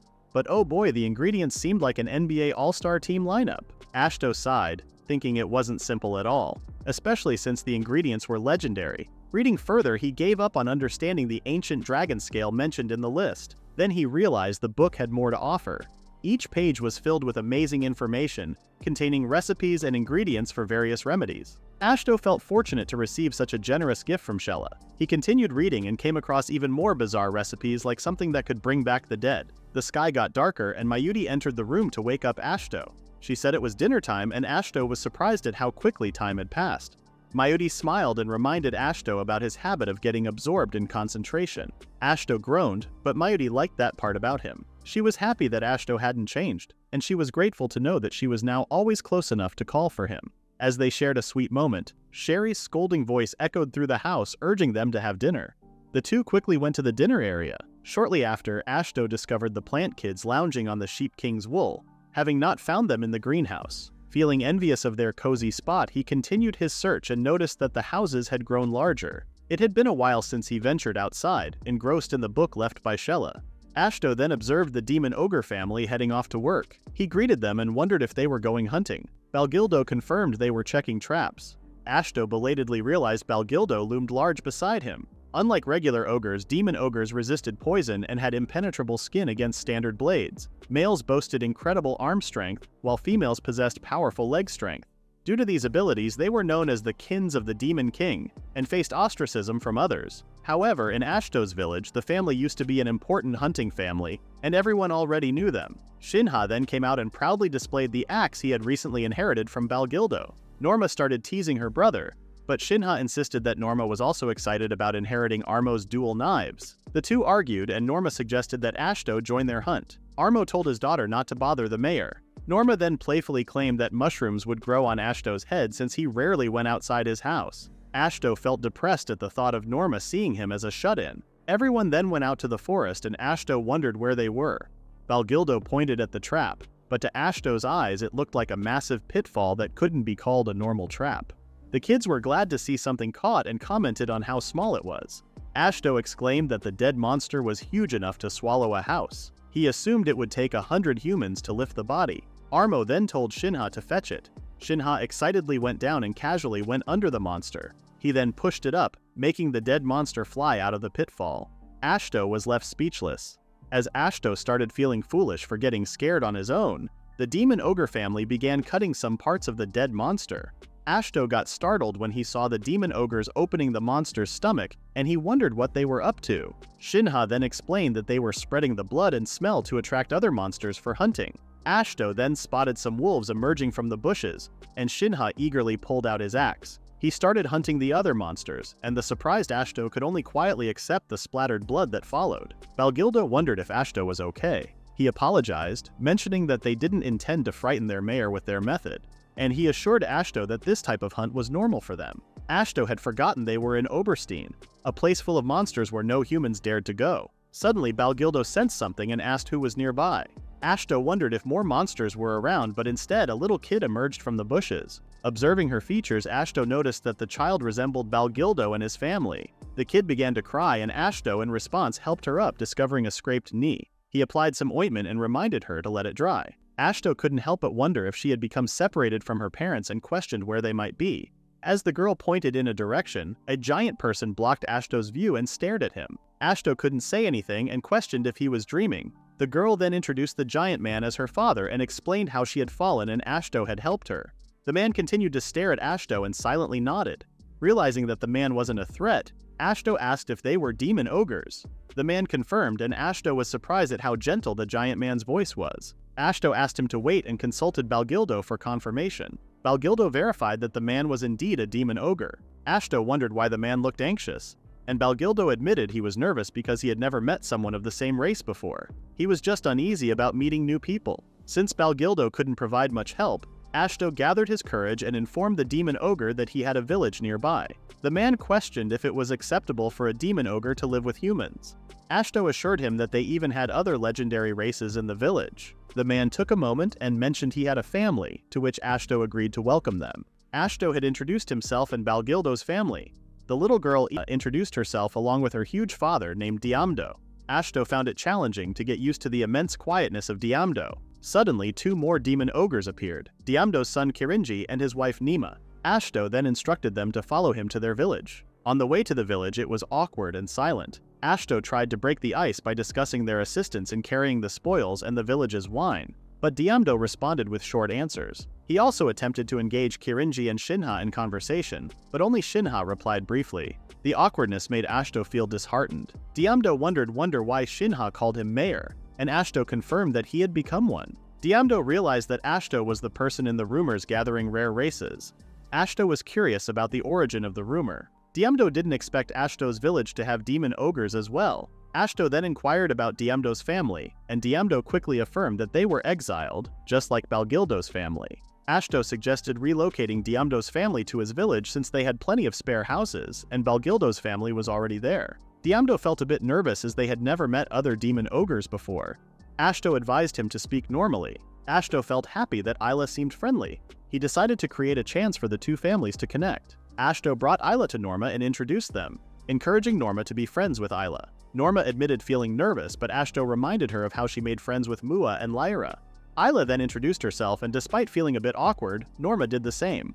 Later, Ashto shared the situation with Diamdo, emphasizing how even small things could turn into opportunities. He suggested that Diamdo invite Balgildo for a drink, thinking their families could get along. Diamdo agreed with a smile, saying he would give it a try. However, things took an unexpected turn. Instead of a friendly conversation, Ashto witnessed the two demon ogre fathers punching each other as if they were in a boxing match. Several hours before the clash between the two ogre dads, Ashto told Diamdo that Balgildo would attend the ogre clan's friendship ceremony with the newcomers. Diamdo didn't mind at all, and Ashto was glad that the two would get along. It was a ritual to form friendship between the two demon ogre families, but Ashto couldn't believe others were also watching. Elmina then appeared, calling Ashto a shut-in. Ashto denied the nickname, but Elmina reminded him how long he had been cooped up in his house. She mentioned the last time they talked was about the brewery. She then asked what was happening, and Ashto told her about the friendship ritual. Elmina got excited and understood why others wanted to watch since it was a ritual between two demon ogres. Seeing how excited Elmina was, Ashto wondered what kind of ritual it was. The two demon ogre dads then stepped forward and faced each other. Ashto asked what happens during the ritual, and Elmina simply explained that the two fight. Just then, Balgildo and Diamdo punched each other, and the impact was strong. Ashto was shocked by this event. Both the demon ogres took the punches well but still bled. They then stepped away from each other. Valgildo shared that he hadn't bled since he was a child, and Daimdo said the same. The two then grabbed each other's hands and started a strength competition. They screamed loudly like beasts, and Ashto just stood there watching this strange ritual. After some time and some drops of blood, the two demon ogres made peace. Valgildo then invited Daimdo for some beer, and Daimdo agreed. Valgildo's words started a party in the village. Norm and Isla became friends immediately. Nima and Armo also went through their own friendship ritual and became close. Shinha and Kirinji became sworn brothers after Kirinji shared a gruesome story about being eaten by a dragon but escaping after messing up its insides. A few days later, the Demon Hound told Ashto that a new building had been built. Ashto thought it was the one that had been taking a long time to complete. The Demon Hound said everyone would celebrate its completion, which was why he hurried to process the recent prey. He exclaimed there had been a lot to handle since Daimdo and his family joined the village. Ashto agreed, as the two demon ogre families always hunted as if they were competing with each other. The Demon Hound suggested expanding the food storage facilities, and Ashto decided to ask the dwarves later. Ashto then checked out the new building and realized it looked like a noble's manor. Elmina then appeared, and Ashto wondered if it was another brewery. Elmina said the brewery was next to the storage facility, and they were already building a fourth one. August appeared and wondered if Ashto didn't really know anything. Another dwarf asked August to blame Ashto for staying in his room all the time. August proudly claimed that the new building was the dwarves' hard work. He presented it as the village bathhouse. Ashto was surprised and remembered that they used to clean themselves with buckets of hot water. He was amazed because even the royal capital didn't have a huge bathhouse like the one in front of him. August told Ashto that they would start the celebration. He then ordered something to be brought over. There were 3 signs: female bath, male bath, and mayor's bath. Ashto wondered about the third one, and Elmina explained that it was his own private bath. The middle one was his alone. August then asked Ashto to put up the signs as the mayor. Confused, Ashto tried to discuss the mayor's bath first, but everyone kept pushing him to start the celebration. Ashto sighed. He wanted to interact with others more and didn't want to be treated specially. In the end, he hung up the signs, and Elmina announced that the village bathhouse was now officially open for everyone to use. She then told Ashto to enjoy his bath, and Ashto felt disappointed that he was alone. Ashto soon entered the mayor's bath and noticed that it was not designed for just one person as he had expected. He saw that the interiors were grander compared to a noble's manor. After washing himself, Ashto dipped into the bath and let out a huge sigh. His exhaustion melted away, and he realized that he would not return to a life without baths and using towels to wipe himself. It was all thanks to everyone that life in the village had improved, and Ashto decided to thank them later. Ashto felt like he needed to do more mayor-like things after recalling that he had been a shut-in for a while. He exclaimed how good it felt to take a bath, and Shella agreed. Ashto then paused for a moment and exclaimed that Shella should not be in his bath. However, Shella did not listen as she was enjoying the bath. Ashto then tried to get out as he felt embarrassed sharing a bath with a dragon. Shella then asked him not to panic, assuring him she wouldn't do anything mean. She asked for a chat, and Ashto sat back down, facing the other way. She asked if Ashto had already read the book she left. She told him to use it however he wanted. She shared that the book was made from a part of her body and recorded all the wisdom and knowledge stored in her mind. She giggled and called it Murcielago's Grimoire, the book that holds the knowledge of the Emerald Dragon. Ashto then realized why the book had endless pages. He asked if Shella was sure about leaving the book to him, and Shella confirmed that she gave it to Ashto on purpose. She asked him to put it to good use. Ashto thanked her, but Shella had already disappeared like the wind as usual. As always, Ashto was left surprised by Shella's sudden appearance and disappearance. The bathhouse soon became popular in the village. It became a daily habit for everyone to wash themselves after a hard day's work. August shared that the dwarves had a larger bath than the one they just built. He said it used natural hot water from underground. Ashto was surprised, and the dwarves suggested he visit the natural hot spring sometime. Ashto looked forward to that visit.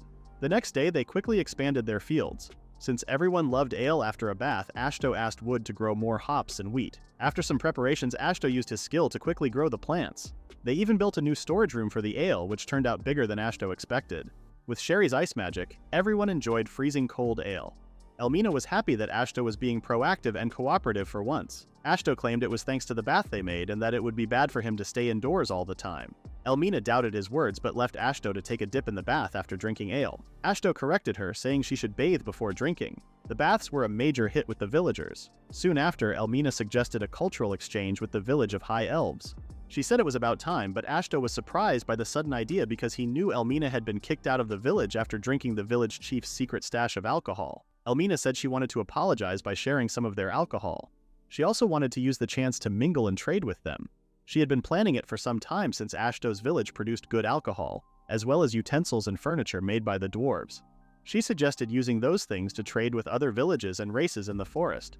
She said the High Elves village would be their first step. Since the alcohol they made tasted amazing, Elmina also offered some celestial peach wine to her grandfather. She asked Ashto for permission to visit the High Elves village. Ashto remembered that they had stocked more than enough resources. He asked how far the place was, and Elmina confirmed it would take a week of walking. She told Ashto that the village had various herbs he might find useful. Ashto agreed to visit the village since it could help develop his village. They could also solve the problem that started with alcohol by using alcohol. Ashto then realized Elmina mentioned her grandfather. Elmina confirmed that her grandfather was the village elder and over 100,000 years old. Ashto and the others soon prepared 5 bottles of celestial peach wine and 5 barrels each of red and white grape wines. He claimed it would be enough to establish relations with the village. Mej would be their guide, and Ashto saw that Elmina and Balgidlo would also be joining them. Elmina worried that Ashto agreed to her sudden request since the path to the High Elves village was a bit rough. It was the same route that Mej and the others took, but they needed to improve the road for carts and wagons passing by. Ashto then recalled that there was something that could help them.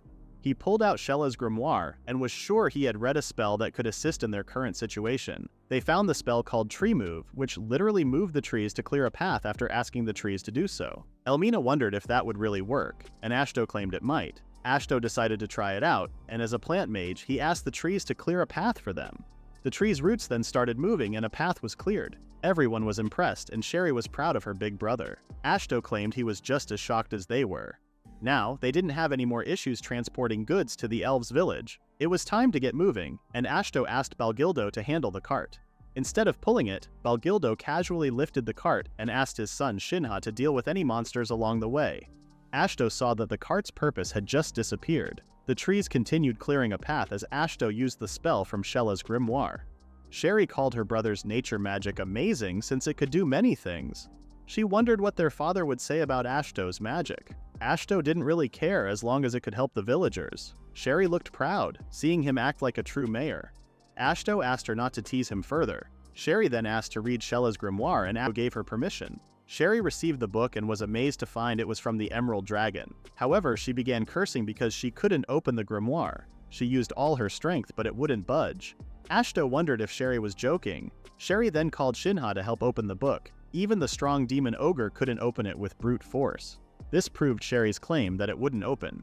Ashto then realized that only the person Shella entrusted it to could open the grimoire. Shinha asked Balgildo to try opening it, but Ashto stopped him and took the book.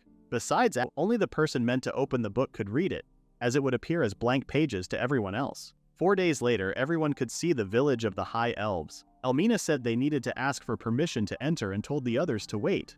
However, Mej and the other elves reminded Elmina that she couldn't enter yet because she had been exiled for 1,000 years. Mej assured them that despite the village's strict laws, they would negotiate with the elder.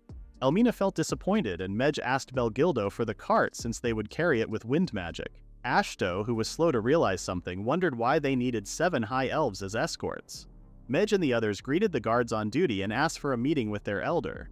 She asked if they could bring a human inside with them. The guard was surprised, and Mej explained that a small village was nearby and Ashto was the mayor. The girls then started sharing information about things like fruits they had never seen before, the most delicious alcohol, tasty grapes they had brought before, beers, and distilled spirits. The guards were overwhelmed and asked the girls to talk one at a time. In the end, they got permission to go inside. As they entered the village, Ashto and the others were impressed to see many High Elves living there. Ashto saw a huge tree and wondered if it was the Yggdrasil.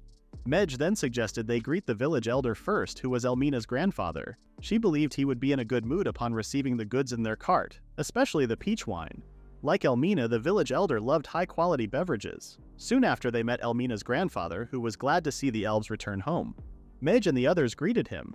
He asked about Elmina's whereabouts and wondered if she had already reflected on what she had done. However, his own question was interrupted when he noticed Ashto and asked who he was.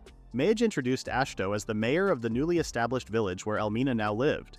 The elder was pleased to see a new forest resident and praised Mej and the others for guiding him. Ashto then asked what the first part of the talk was about, and Mej explained that their initial mission was to watch over Elmina per the elder's orders. They didn't know about Ashto's village at first. Ashto then asked about the previous support he got from the High Elves. Mej admitted that some young elves found the idea of creating a new village fun and snuck out. She apologized to Ashto for keeping things a secret the whole time. Realizing the elder was worried about Elmina, Ashto knew what the elder wanted. He formally introduced himself to the elder and said Elmina was doing well and had been a great help to the village. He said he wanted to establish a relationship with her home village first. Ashto then presented his gift, the celestial peach wine. Upon hearing the name of the drink, the elder felt doubtful, but thanked Ashto for the gesture. He asked a servant for a cup and immediately poured the wine to drink. The elder was shocked as he sipped the wine and claimed it should be impossible. However, he couldn't deny it was truly the celestial peach wine. He felt happy since he hadn't tasted it for ages. He then chugged down the bottle while exclaiming how it was worthy to be called the Emerald Dragon's wine. He then asked Ashto where he got it from. Ashto confessed it was one of his village's products. The elder exclaimed he would pay any price, like the best rare medicinal plants and high elves to cultivate. Ashto tried to calm him down, but the elder was overly excited about tasting the supreme drink. Soon after, an elf who acted like a secretary recited a list of products to be exchanged between the two villages. Ashto and the elder finalized the deal by shaking hands. Ashto then tried to talk about Elmina.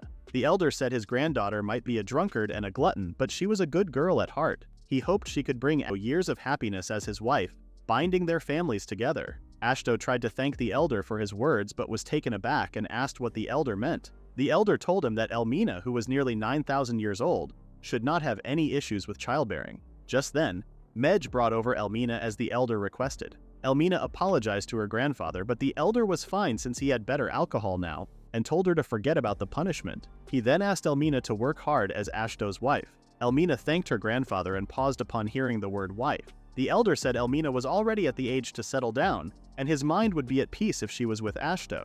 Elmina got mad and asked Ashto what was happening. Ashto told her not to ask him. Sherry then exclaimed that her brother already had Muti. Balgildo could hear their loud voices from outside. Everyone soon celebrated their fortunate meetings. Elmina was glad her exile had been lifted, but she had another problem to think about. Balgildo was famous among the elven kids, and the elder expressed to each other how blessed they were to have met. The elder asked again if Ashto wanted Elmina as his wife or if he would consider polygamy, but Ashto refused. The marriage talks then ended and Ashto asked about the Yggdrasil. He was given permission to see it up close, but the elder mentioned they had something troubling them. Ashto got worried, wondering if the tree was sick. The elder then shared how a monster had recently appeared and had been gnawing on the tree's roots. They had been trying to drive it away, but the monster lived deep underground. He sighed, saying the Yggdrasil would die at this rate. However, it would be a problem for the next 200 years or so. Ashto could see that it was a legendary tree for a reason. The elder then confessed another problem. The tree's guardian deity, the great wolf Fenrir, kept howling without purpose. Just when Ashto felt confused, Fenrir howled. The elder explained that the howl meant Fenrir blamed itself for failing as a guardian since it couldn't drive out the monster eating the tree. It howled every night and the elves couldn't bear it anymore. Ashto claimed he could sympathize from the bottom of his heart. He then thought about the invasive monster and worried that it would cause more damage when threatened. While thinking about the underground monster, he realized there was something written about it in Shella's grimoire. He then asked the elder if he could handle the problematic monster since he knew something that could help. Soon after, Ashto went to see the Yggdrasil up close so he could study it to find ways to deal with the monster. Just then, he noticed the Fenrir resting nearby. Elmina happily greeted her. Ashto was impressed seeing her up close and also wanted to touch her fur. Elmina could see that Fenrir already had her pups, and Fenrir agreed that they were a hassle. Fenrir then asked who the humans with Elmina were. Elmina introduced Ashto as the village mayor where she was currently living. Ashto then greeted her. Elmina then asked about the troubles Fenrir was having with the monster that had recently made a nest in the tree's roots. Fenrir then recalled it and expressed her frustration. Elmina told her not to worry since Ashto would help. Ashto sighed and checked the grimoire again. He was certain the spell would work if the monster was really underground. Ashto then used the spell Mana Blood and something jelly-like appeared at the end of his wand. Fenrir asked what it was but suddenly found the smell horrifying. Even her pups cried, and the wolves ran away as far as they could. However, the others around Ashto didn't sense anything at all. Ashto realized that the spell only affected magical beasts. He then dropped the jelly-like thing on the ground and it disappeared. He wondered if it would really work. Just then, the ground started trembling and the noise grew louder. A centipede then emerged from the ground, making the others shriek in fear and disgust. The centipede thrashed around as if in pain. Ashto was surprised to see it crying. Balgildo then stepped forward to handle the centipede. The monster continued crying and trembling in fear. Ashto asked Balgildo to wait because he sensed something was wrong. He then looked up a spell that would let him befriend and talk to any creature and cast it on himself. He checked if it worked and suddenly heard the centipede crying out loud and complaining about a bad smell. Ashto called out to the centipede and asked if it was the one chewing on the Yggdrasil. The centipede was shocked. Ashto then asked it to stop gnawing on the roots because it was bothering the elves. However, the centipede was still shocked that a human could understand him. Ashto told it to pull itself together or they would exterminate it if it caused trouble again. The centipede agreed and apologized. Ashto was glad they reached a conclusion and told the elder that the centipede would stop causing trouble. Ashto then sat down to talk with the centipede to find out why it was gnawing on the Yggdrasil's roots. The centipede said it was hungry, and since the Yggdrasil was rich in mana, it thought it wouldn't matter if it ate here and there. Ashto realized the centipede's food source was mana. The centipede confirmed this but said it could eat almost anything. However, the forest had been disoriented lately, and it couldn't hunt anymore. Ashto then asked if it was fine with eating fruits. The centipede was shocked since it hadn't eaten a fruit in over 100 years because there was always hot competition in the forest. It exclaimed that a weakling like it couldn't get a chance to get a fruit. Ashto suddenly got an idea and introduced the centipede as their village's new resident. Ashto assured the others that the centipede would seem cute once they got used to him. He then asked the centipede for his name, and he introduced himself as the King Centipede. Since the name was long, Ashto decided to call him Centi. Centi cried because he felt touched after receiving a nickname. Soon after, Ashto and the others loaded carts on Centi's back. Ashto thanked the elder for the cooperation between the two villages. The elder was impressed that Ashto managed to save the Yggdrasil and even tame the troublesome monster. Seeing that Ashto was a capable mayor, the elder gave him a Yggdrasil sapling. He said it sprouted where Ashto dropped his mana liquid and assumed it was the Yggdrasil's way of thanking Ashto. Ashto gratefully received the sapling. Just then, one of Fenrir's pups suddenly got attached to Ashto. Fenrir asked Ashto to take the pup with him since the Yggdrasil would soon need a guardian. She also confirmed that her pup had already chosen Ashto as his master. Ashto accepted both the sapling and Fenrir's pup in his arms. Everyone then loaded everything and rode on Centi's back. Ashto reminded Centi that this would be his first task, and Centi got excited. He sped out of the elven village at high speed, and the elder could only hear Ashto's fading scream. The elder felt happy to see interesting things at his age thanks to Ashto. Soon after, Centi was amazed to see a nice-looking village, but no one reacted to him because everyone was unconscious. Ashto was impressed that the journey, which should have taken 5 days, was completed in a single day, but everyone felt terrible from the ride. Daimdo and Mayuri then welcomed them back. Daimdo stared at Centi for a while before he pulled out his sword. Mayuri fainted at the sight of a monster. Ashto quickly defended Centi and everything was fine. Centi soon received some fruits and wondered if Ashto was sure about giving them. Ashto confirmed that it was his reward for the fast travel. He also promised to give fruits every day since Centi was now part of the village. Ashto was also glad that the villagers had already taken a liking to Centi and assumed that things would be fine. Centi's main task was to transport goods between Ashto's village and the High Elves village. While Ashto provided alcohol and fruits, the High Elves gave medicinal herbs and books in return. Ashto wondered if it was fine to keep receiving books. Elmina shared that her grandfather's hobby was to write and that he had 800,000 books of his works in a storeroom. Ashto was impressed to see some fantasy genre among the books. Since there were a lot of books, Ashto decided to build a library. Centi wasn't the only resident they had picked up. The growing spell was also working well on the eel sapling. The Fenrir pup, now named Shiro, was with them too. Ashto reminded Shiro not to stray too far from the tree and to always return home after someone picked him up. But that was just Shiro's nature as the guardian of Yggdrasil. Ashto then checked Shela's grimoire for information about Yggdrasil. He discovered that only a branch was needed to create an elixir. He also needed to add leaves from Alraun and Mandrake. However, Ashto was uneasy about cutting a part of Yggdrasil and was reluctant to do so. Suddenly, Shiro leapt into the tree and started climbing, making Ashto wonder what the pup was up to. Shiro soon returned with a branch that had a fruit on it. Ashto was surprised to see that Yggdrasil could also bear fruit. The fruit looked like a small golden apple, but it didn't seem unripe. Mayuri then suggested they try the fruit since Shiro had given it to them. Sherry agreed and suggested they eat the fruit before others found out. They decided to go to the shelter house to try it out. Ashto sliced the fruit into pieces, and he, Sherry, and Mayuri enjoyed its tangy and sweet taste. It was so delicious that they finished it all. As they walked back to the village, they ran into Elmina and Medj. When Elmina saw Ashto outside his room, she thought he must have grown tired of staying inside all the time. Ashto asked where they were going. Elmina said they were going to pray to the Yggdrasil, which was a sacred tree for elves. She explained that if they prayed enough, it might produce a fruit of life, a fruit that only existed in elven legends. According to the story, the Yggdrasil could only produce one fruit. and though Elmina had never seen it herself, she had heard it looked like a small apple. Ashto, Sherry, and Mayuri all looked very worried. Elmina wondered why they were sweating. Trembling, Ashto asked what would happen if someone ate the fruit. Elmina then said that it was known as the Apple of Immortality and that eating it would grant eternal life.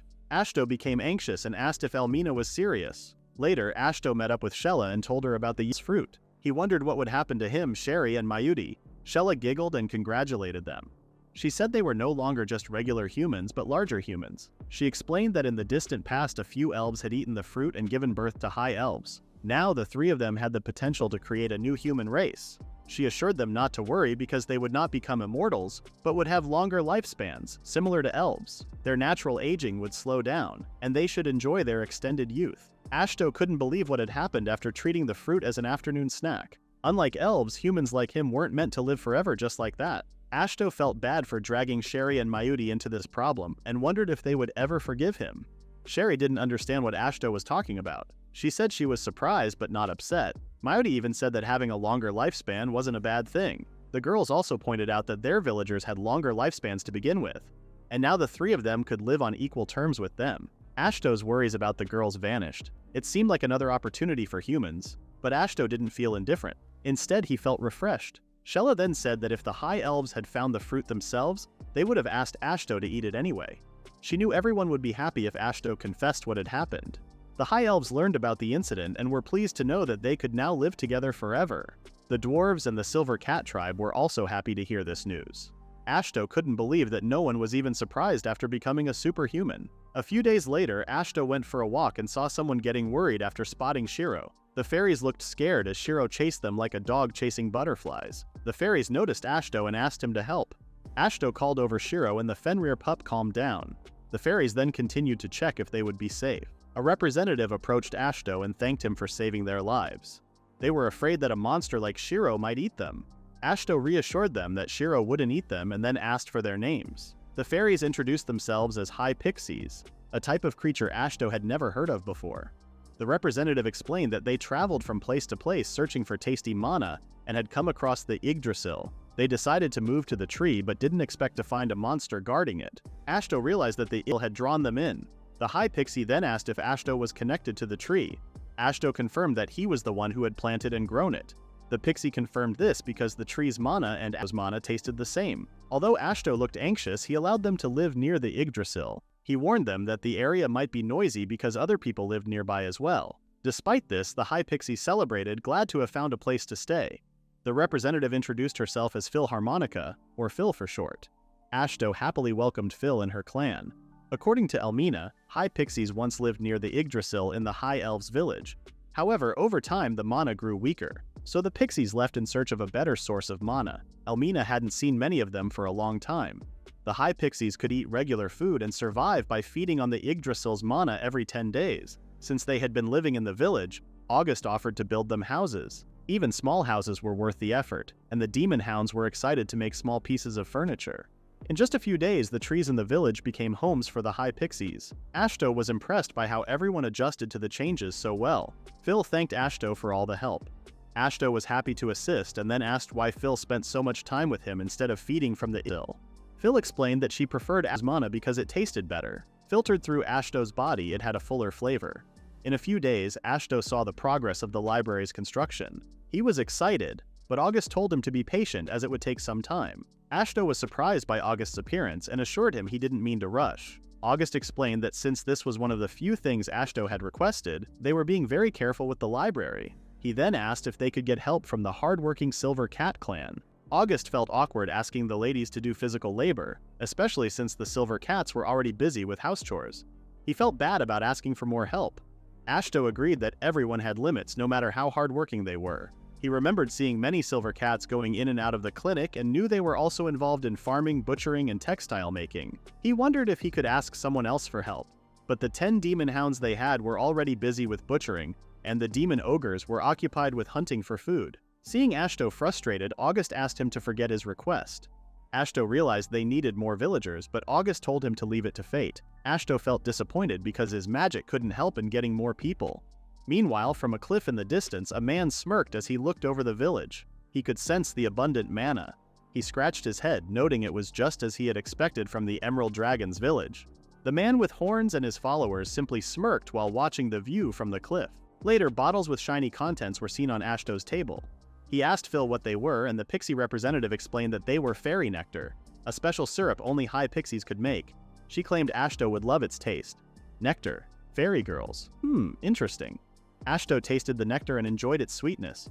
It was thick and rich, but it went down smoothly. The sweetness had a deep flavor that didn't feel plain.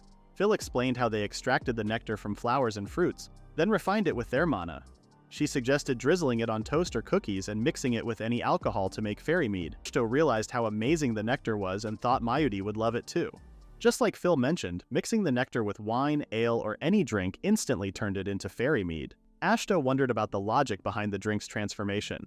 Sherry also enjoyed the toast with nectar, and Mayuri agreed. As a baker, she felt excited knowing there was an easy way to create new desserts just by spreading fairy nectar on anything. Phil was happy that everyone loved it, and Ashto thanked the pixie representative for the treat. Suddenly, Elmina showed up and asked Ashto to check something. She said a very huge guy had just appeared. Everyone then went outside, and Ashto looked to see what was happening in the plaza. There, the horned man from before appeared and asked if Ashto was the mayor. Ashto, sweating nervously, confirmed it and asked who the man was. The man told Ashto not to be scared, assuring him he wouldn't eat him. He explained that he heard about Ashto's place from an old friend and came to check it out. Thinking the man came for money, Ashto quickly said they didn't have much. The man laughed and slapped Ashto on the back, telling him to relax. Ashto, in pain, still couldn't figure out who the man really was, but felt relieved that he seemed harmless. Suddenly, Shella showed up and asked what the man Volcanus was doing. She scolded him for teasing her Ashto. Volcanus was happy to see Shella and said he came after hearing some rumors. Shella complained about how hot-blooded Volcanus always was. Sherry, breaking into a cold sweat, wondered if Shella really called him Volcanus. The man confirmed his name and announced that he was the ruby dragon Volcanus. Volcanus was then invited into the banquet hall and enjoyed its atmosphere. His followers seemed to agree. Ashto began to wonder if Volcanus's followers were demi-human lizards. He only knew that demi-humans were a unique race, different from beast folk. Ashto felt uneasy seeing them just standing instead of eating and drinking, so he asked Volcanus about them. Volcanus told Ashto not to worry, explaining that they were disciplined underlings who acted properly around their superiors. Shella then asked why Volcanus really came to Ashto's village. Volcanus explained that he had a favor to ask. He said his old body had been feeling itchy lately, and it had been thousands of years since his last bath. He wondered if Ashto could take care of his underlings while he was in the bath. Ashto agreed without hesitation, and Volcanus was thrilled, slapping Ashto on the shoulders in excitement. Shella just giggled at their interaction. Ashto offered to show Volcanus the way to the bath, but Volcanus suddenly mentioned meeting again in 2,000 years. This confused Ashto until Shella explained that Volcanus's bath was far beneath the surface, in a deep, bubbling spring of flame. Volcanus claimed that no other hot spring in the world could satisfy him. He then invited Shella to join him, but the Emerald Dragon quickly declined. Ashto was stunned by how everything about Volcanus seemed larger than life. Volcanus then called his underlings and instructed them to live and work hard for Ashto. The lizard men quickly confirmed their master's orders. Volcanus appointed one of them, named Grodd, to take charge. They bowed and wished Volcanus a good bath, and the ruby dragon left. Volcanus hoped that he and Ashto would meet again in 2,000 years. Before Ashto could finish his farewell, a strong gust of wind blew as Volcanus transformed into his dragon form and soared into the sky. Ashto could only watch as Volcanus disappeared into the horizon. Sherry, in disbelief, couldn't grasp that the loud old man was actually an ancient dragon. Soon after, Ashto discovered that Volcanus's underlings weren't ordinary lizardmen. Under the protection of the ruby dragon, they had evolved into salamanders. This is how they became the new residents of Ashto's village. Thanks to their arrival, the labor shortage problem was solved overnight. Ashto couldn't help but wonder if he was the only one who noticed how everything was becoming a little too convenient. For some reason, the salamanders showed Ashto an unusual amount of respect, calling him uncle. Ashto often found himself confused by their behavior. Another peaceful day came. Ludvan delivered a cauldron that Ashto had asked him to make. The High Dwarf proudly claimed he could craft such an item in his sleep. However, it was his first time making a cauldron out of orichalcum, and in his 9,000 years of life he had never heard of anyone doing such a thing. Orichalcum was a legendary ore, even stronger than damask and exceptional in absorbing mana. As for how Ashto got his hands on such a rare mineral, let's flash back to when a talking mole unexpectedly appeared in front of Ashto and August. Ashto was confused, but August immediately recognized the mole and called him Panta. The two greeted each other warmly after not meeting for a long time. August introduced Ponta as a member of the Black Mole clan, who had done a lot for August's hometown. Ashto then introduced himself and shook hands with Ponta. Though all he could see was a creature resembling a stuffed animal, Ponta soon confessed that he had a favor to ask Ashto. He had heard that the wine made in Ashto's village was world-class, and wanted to trade some for his clan. Ashto was surprised, as this was his first trade agreement with another party. However, he was more concerned about how someone like Ponta could drink wine in the first place. While watching the conversation, August laughed and pointed out that this was Ashto's chance to recruit skilled miners like the Black Moles. Ashto then invited Ponta to his place to discuss the details of the trade agreement. They all sat down to talk, and Ponta made it clear that he wanted the best wine from Ashto's village and was ready to offer a fortune in return. Elmina guessed that the payment would likely be rare ores that only the Black Moles could dig up. Ponta confirmed this, saying he had all sorts of valuable ores to trade. August shared that the mine near the village was difficult to work in since the High Dwarves had to split their focus between mining and other jobs. Ashto was surprised to learn that the village already had a mine. Ponta then offered to call in his companions to help work in Ashto's village. Silmeria recalled how the Black Moles were experts of the earth, able to soften the soil and evaluate its condition with precision, which made them very helpful for agriculture.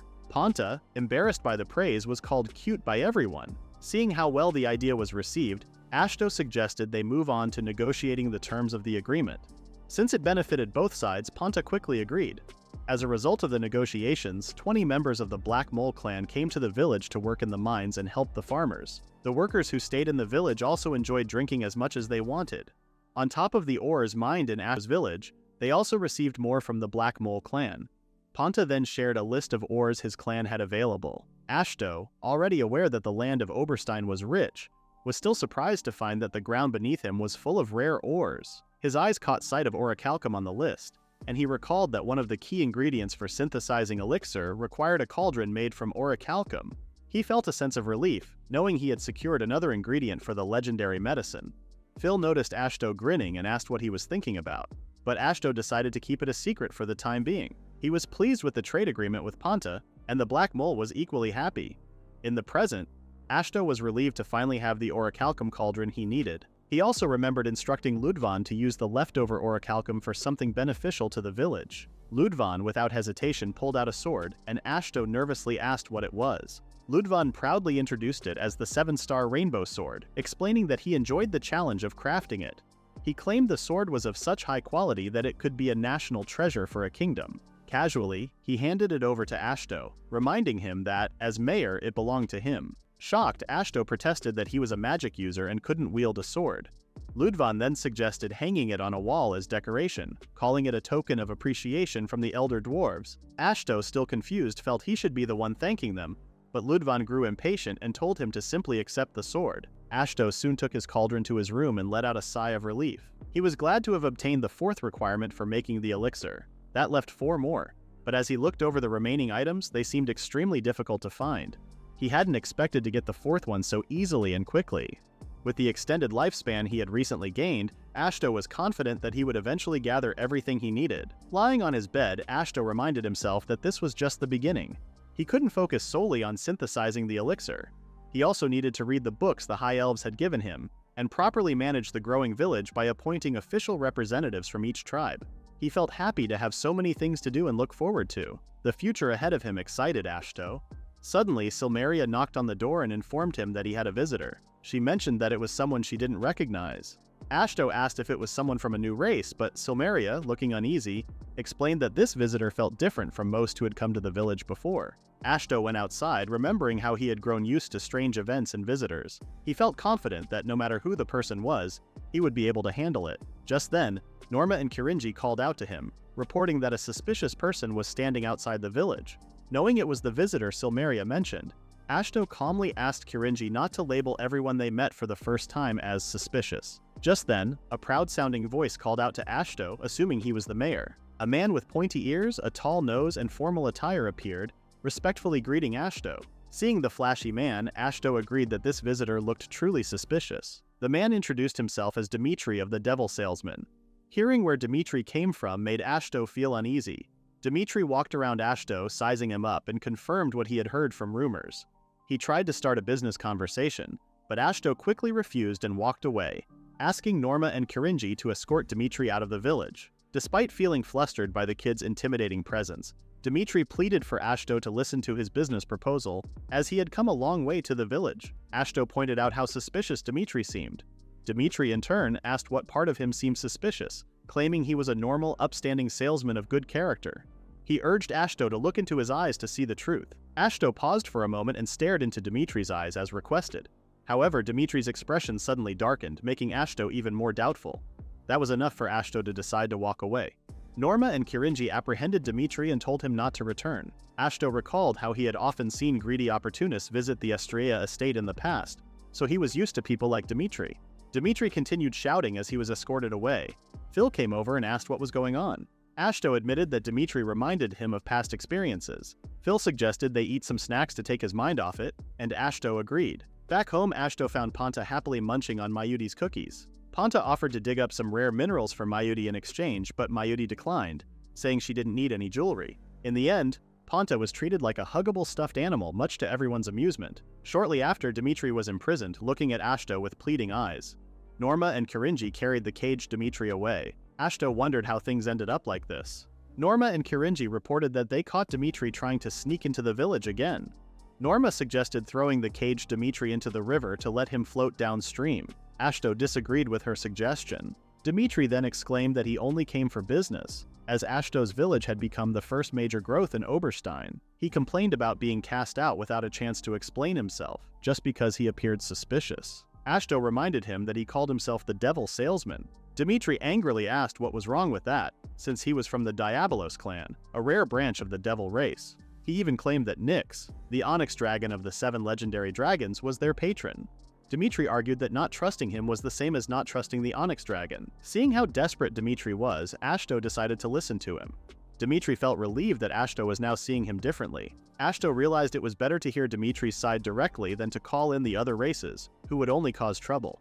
He then asked Norma and Kirinji to release Dmitri. Soon after, they went to the reception hall, which looked impressive, and it was their first time using it. Dmitri praised the structure and complimented the elder dwarves for their craftsmanship. He was also amazed to see members of the Silver Cat clan, just as he had heard from rumors. The others eyed him with suspicion. Kirinji told Ashto not to worry, saying he and Norma would easily slit Dmitri's throat if he acted even slightly suspicious. Ashto felt scared and didn't know how to respond to Kirinji. Dmitri then requested to begin the discussions.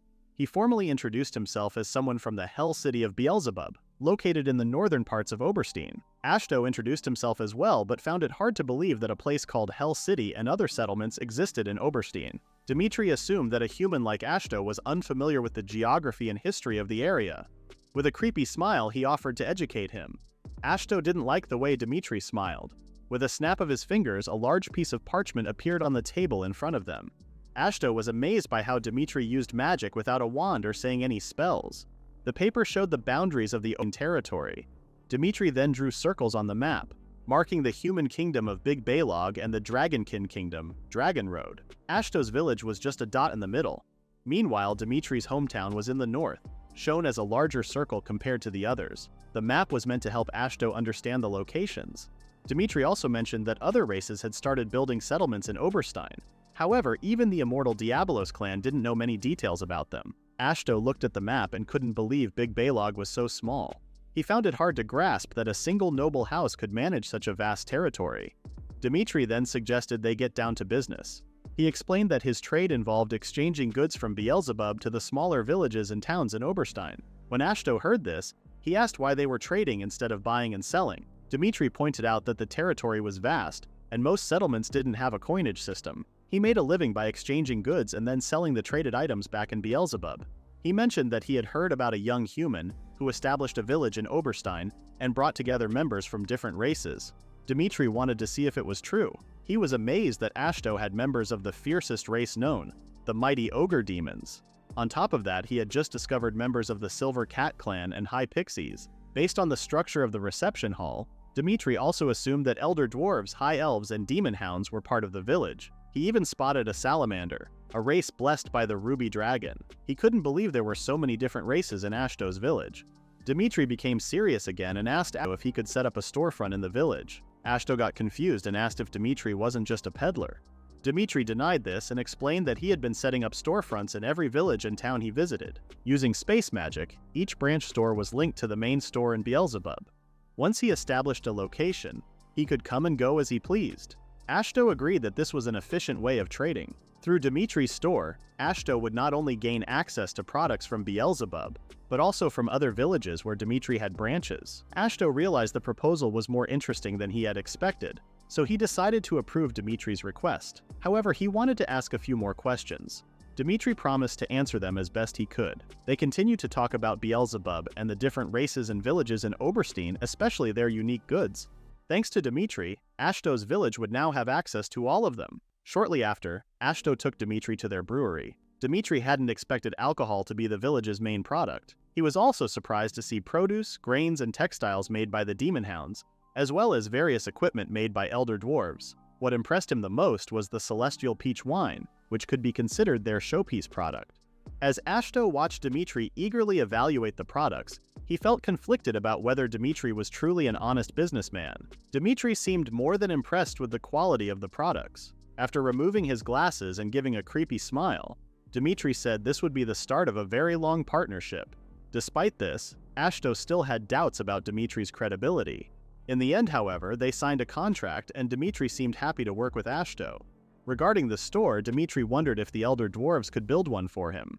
Ashto didn't see any issue with that, but was more impressed by how prepared Dimitri was, as he had brought a blueprint with him. Dimitri explained that it was normal since all his store branches followed the same design. Because of his space magic, he needed to make sure everything was uniform. Ashto agreed with him. Dimitri then turned around and said he had things to prepare. He bade farewell and snapped his fingers. A sudden gust of wind appeared and the devil vanished into thin air. Ashto was impressed and thought the Diabolos clan must take great pride in their magical abilities. Kirinji asked Ashto if they could really trust Dimitri. Ashto said it would be fine for now. When Ki asked why Ashto trusted the devil, Ashto admitted he half trusted and half doubted Dimitri. But the deals they made were good for the future of their village. Besides, Ashto felt safe knowing the others were there to handle Dimitri if he ever tried to cheat them. Kirinji admired how optimistic his mayor was. Ashto said it was all because of the support from everyone around him. He then looked at the parchment Dimitri left behind and said he would also make some preparations. Soon after, Dimitri opened a branch of his store in Ashto's village. Ashto stared blankly at the signboard and realized the village still hadn't decided on a name. Curious, he entered the store where Dimitri greeted him warmly. Dimitri began praising the elder dwarves for their exceptional craftsmanship, marveling at how quickly the building had been constructed. To him, everything looked magnificent. Dimitri then presented a box to Ashto as payment for the construction. Inside, there were several rare medicinal herbs native to the Beelzebub area. Knowing Ashto was an apothecary, Dimitri had specifically gathered these herbs to settle the costs. Ashto seemed pleased with the gift. Dimitri then asked for another favor. He wanted to demonstrate some of his merchandise to the villagers in the future, but faced a challenge. The villagers distrusted him and refused to accept his flyers, which wasn't surprising considering Dimitri's unsettling smile. He requested Ashto's help in promoting the store, believing his products would benefit the villagers. To convince Ashto, Dimitri revealed an example item, which left Ashto genuinely impressed. Silently, Ashto agreed it could be helpful. A few days later, the villagers gathered at Dimitri's store, though only because the mayor had personally requested it. Once everything was ready, Dimitri greeted the crowd with his signature devilish smile and introduced himself. He also introduced Lizabelle, his assistant and the branch's new manager, who shared his unsettling grin. The villagers couldn't help but feel uneasy about the pair. Dimitri then got down to business. He admitted he had come to their humble village to collaborate with its talented residents and promised fair compensation in return. He highlighted products designed for craftsmen, particularly the dwarves. When the elder dwarves commented that they could simply make the products themselves, Dimitri dismissed their remarks and unveiled something unexpected. The elder dwarves discovered an unfamiliar tool, which appeared ordinary to Dimitri but strange to them. While examining it, the dwarves insisted they had no need for weapons. Dimitri clarified that it wasn't a weapon but a device that could transform their work. He demonstrated how to open the tool's cartridge and load it with dwarven-made nails. After preparing it, he asked Isabel to bring a wooden board, which he placed on a flat surface. Pointing the tool at the board, he pulled the trigger. The tool emitted loud, sharp sounds as it drove the nails in quickly and accurately. Dimitri introduced it as a nail gun. The dwarves admitted it seemed much faster than hammering nails manually, calling it convenient. Dimitri felt satisfied with their reaction. Next, he unveiled another item, a chainsaw, which the elder dwarves immediately labeled as odd. Dimitri asked if they found chopping wood boring or time-consuming, then explained the chainsaw's purpose. Activating it, He demonstrated how it easily outperformed an axe in cutting wood. He claimed the chainsaw could make their work 10 or even 20 times more efficient. Since the dwarves had constructed his branch store, Dmitri offered the nail gun and chainsaw as gifts, while suggesting they consider purchasing more in the future. He also announced he had assembled additional products tailored for different races and invited everyone to line up. Seeing how smoothly the demonstration went, Ashto felt pleased. After the demonstration, Dmitri expressed his gratitude to Ashto. Ashto noticed how easily everyone accepted what Dmitri offered, even though they didn't fully understand everything at first. Initially, Ashto had his doubts, but Dmitri proved to be highly persuasive. Dmitri explained that all the items he presented earlier were available for trade at any time in the village. He also mentioned that his store was open to accommodate specific needs, accepting special orders as well. Dmitri assured Ashto that he would personally handle anything Ashto might request or need. Ashto felt relieved to see the villagers finally welcoming Dmitri's presence in the community. In appreciation, he gifted 10 bottles of celestial peach wine to celebrate the store's opening. Dmitri was touched by Ashto's generosity and hoped their good relationship would last forever. With that, Dmitri's store opened smoothly without any problems. Thanks to his goods, the village's development advanced rapidly, improving day by day. Ashto's library was nearing completion, which brought him great satisfaction. However, Dmitri's presence also brought some unexpected challenges to the village, but that was a story for another time. Not long after, Ashto visited the store again, this time with Sherry. She curiously asked if Dmitri truly had everything. Dmitri confidently claimed his store offered a wide range of goods for all ages, genders, and races. It included food, luxury items, books, cookware, exercise equipment, and various tools. He also carried toys for children of different races, clothing, educational materials, and child-rearing supplies. When Dmitri attempted to show something inappropriate, Ashto quickly intervened, covering Sherry's ears to shield her from the impure words. Another day began, and Ashto decided to go for a leisure walk. However, he found himself dealing with a clingy elf who latched onto him, calling his name in an irritating tone. He guessed right away that she wanted something and told her to be quiet. Elmina confirmed his suspicion by asking for more wine, but Ashto refused outright. The persistent elf kept pleading for at least one bottle, but Ashto reminded her about the village's ration system. He scolded her for drinking her entire month's share on the same day she received it. He even questioned how she managed to finish a month's supply of wine in just one day. Elmina simply explained that the wine and whiskey were too delicious to resist, and once she started, she couldn't stop. Her behavior reminded Ashto of the reason she was exiled from her village, stealing the village head's secret stash of alcohol. Even so, Ashto stood firm, refusing to give her more since it would be unfair to everyone else. Elmina tried to persuade him by claiming their friendship should make her an exception. She even made a suggestive offer, but Ashto was disturbed and rejected her outright. Ashto told Elmina to wait until her next payday like everyone else. However, Elmina clung to him, exclaiming that she couldn't live without chocolate and wine. Curious, Ashto asked what chocolate was. Elmina explained it was the delicious treat sold at Dmitri's store. Ashto recalled hearing about it before. It was a sweet snack made from the Keiko seeds grown near Beelzebub. He also remembered Lizabelle telling him about other popular items at the store, and he had once treated someone with a bottle of celestial peach wine. Elmina complained that everyone else had already tasted the chocolate. Ashto suggested she trade something with the store instead. He mentioned how other High Elves had carved protective charms from wood to barter. Elmina admitted she had already tried that and showed him the wooden charm she had made. Dmitri had called it a cursed item and refused to accept it. After seeing the eerie-looking charm, Ashto couldn't help but agree with Dmitri. Frustrated, Elmina lamented her inability to eat chocolate or even drink wine to ease her disappointment. At that moment, Ashto noticed Mua and a group of kids from the Demon Hound clan approaching, all in high spirits. Curious, he asked if something had happened. Mua happily revealed that they had traded for some chocolate. Elmina's scream of despair echoed through the streets as she demanded to know what the kids had given Dmitri in exchange. Ashto warned her not to intimidate them. The kids explained they had gathered fruits from the forest with help from the High Pixies. Since they had collected so much, Dmitri rewarded them with plenty of chocolate. Ashto praised the children for their hard work. Mua added that they planned to share the chocolate with Senti and King Sheep.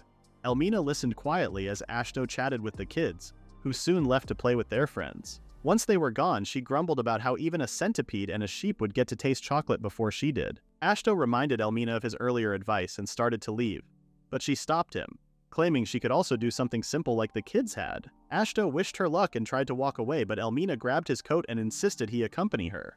Annoyed, Ashto told her to handle it on her own. In the end, Ashto accompanied Elmina to the forest. He moved trees aside to create a trail as she had requested, though he wondered about the purpose. Elmina mentioned they might discover something interesting in areas people had not explored. Ashto pointed out that fruit wouldn't grow in places without sunlight, but Elmina dismissed his complaints and urged him to follow her. Elmina began searching through nearby bushes, while Ashto questioned whether he could spot anything in the forest that even a high elf couldn't. As he watched, he noticed movement on a nearby tree branch. Shortly after, Elmina called out to him, revealing her find, a black pomegranate, a rare fruit that was hardly ever seen, even in the high elven village. Just as Ashto felt happy for her discovery, a slime suddenly engulfed Elmina. He was shocked to see her clothes dissolving, and it became clear that she was unable to breathe. Fearful that it might be a man-eating slime, Ashto hurriedly consulted Murcielago's book. To his relief, the book identified the creature as a clothes-eating slime, weak to fire magic. It also mentioned that the slime's core was a rare and valuable material. Elmina was already suffocating, but Ashto couldn't use fire magic. Desperate, he searched the book for another solution to save her.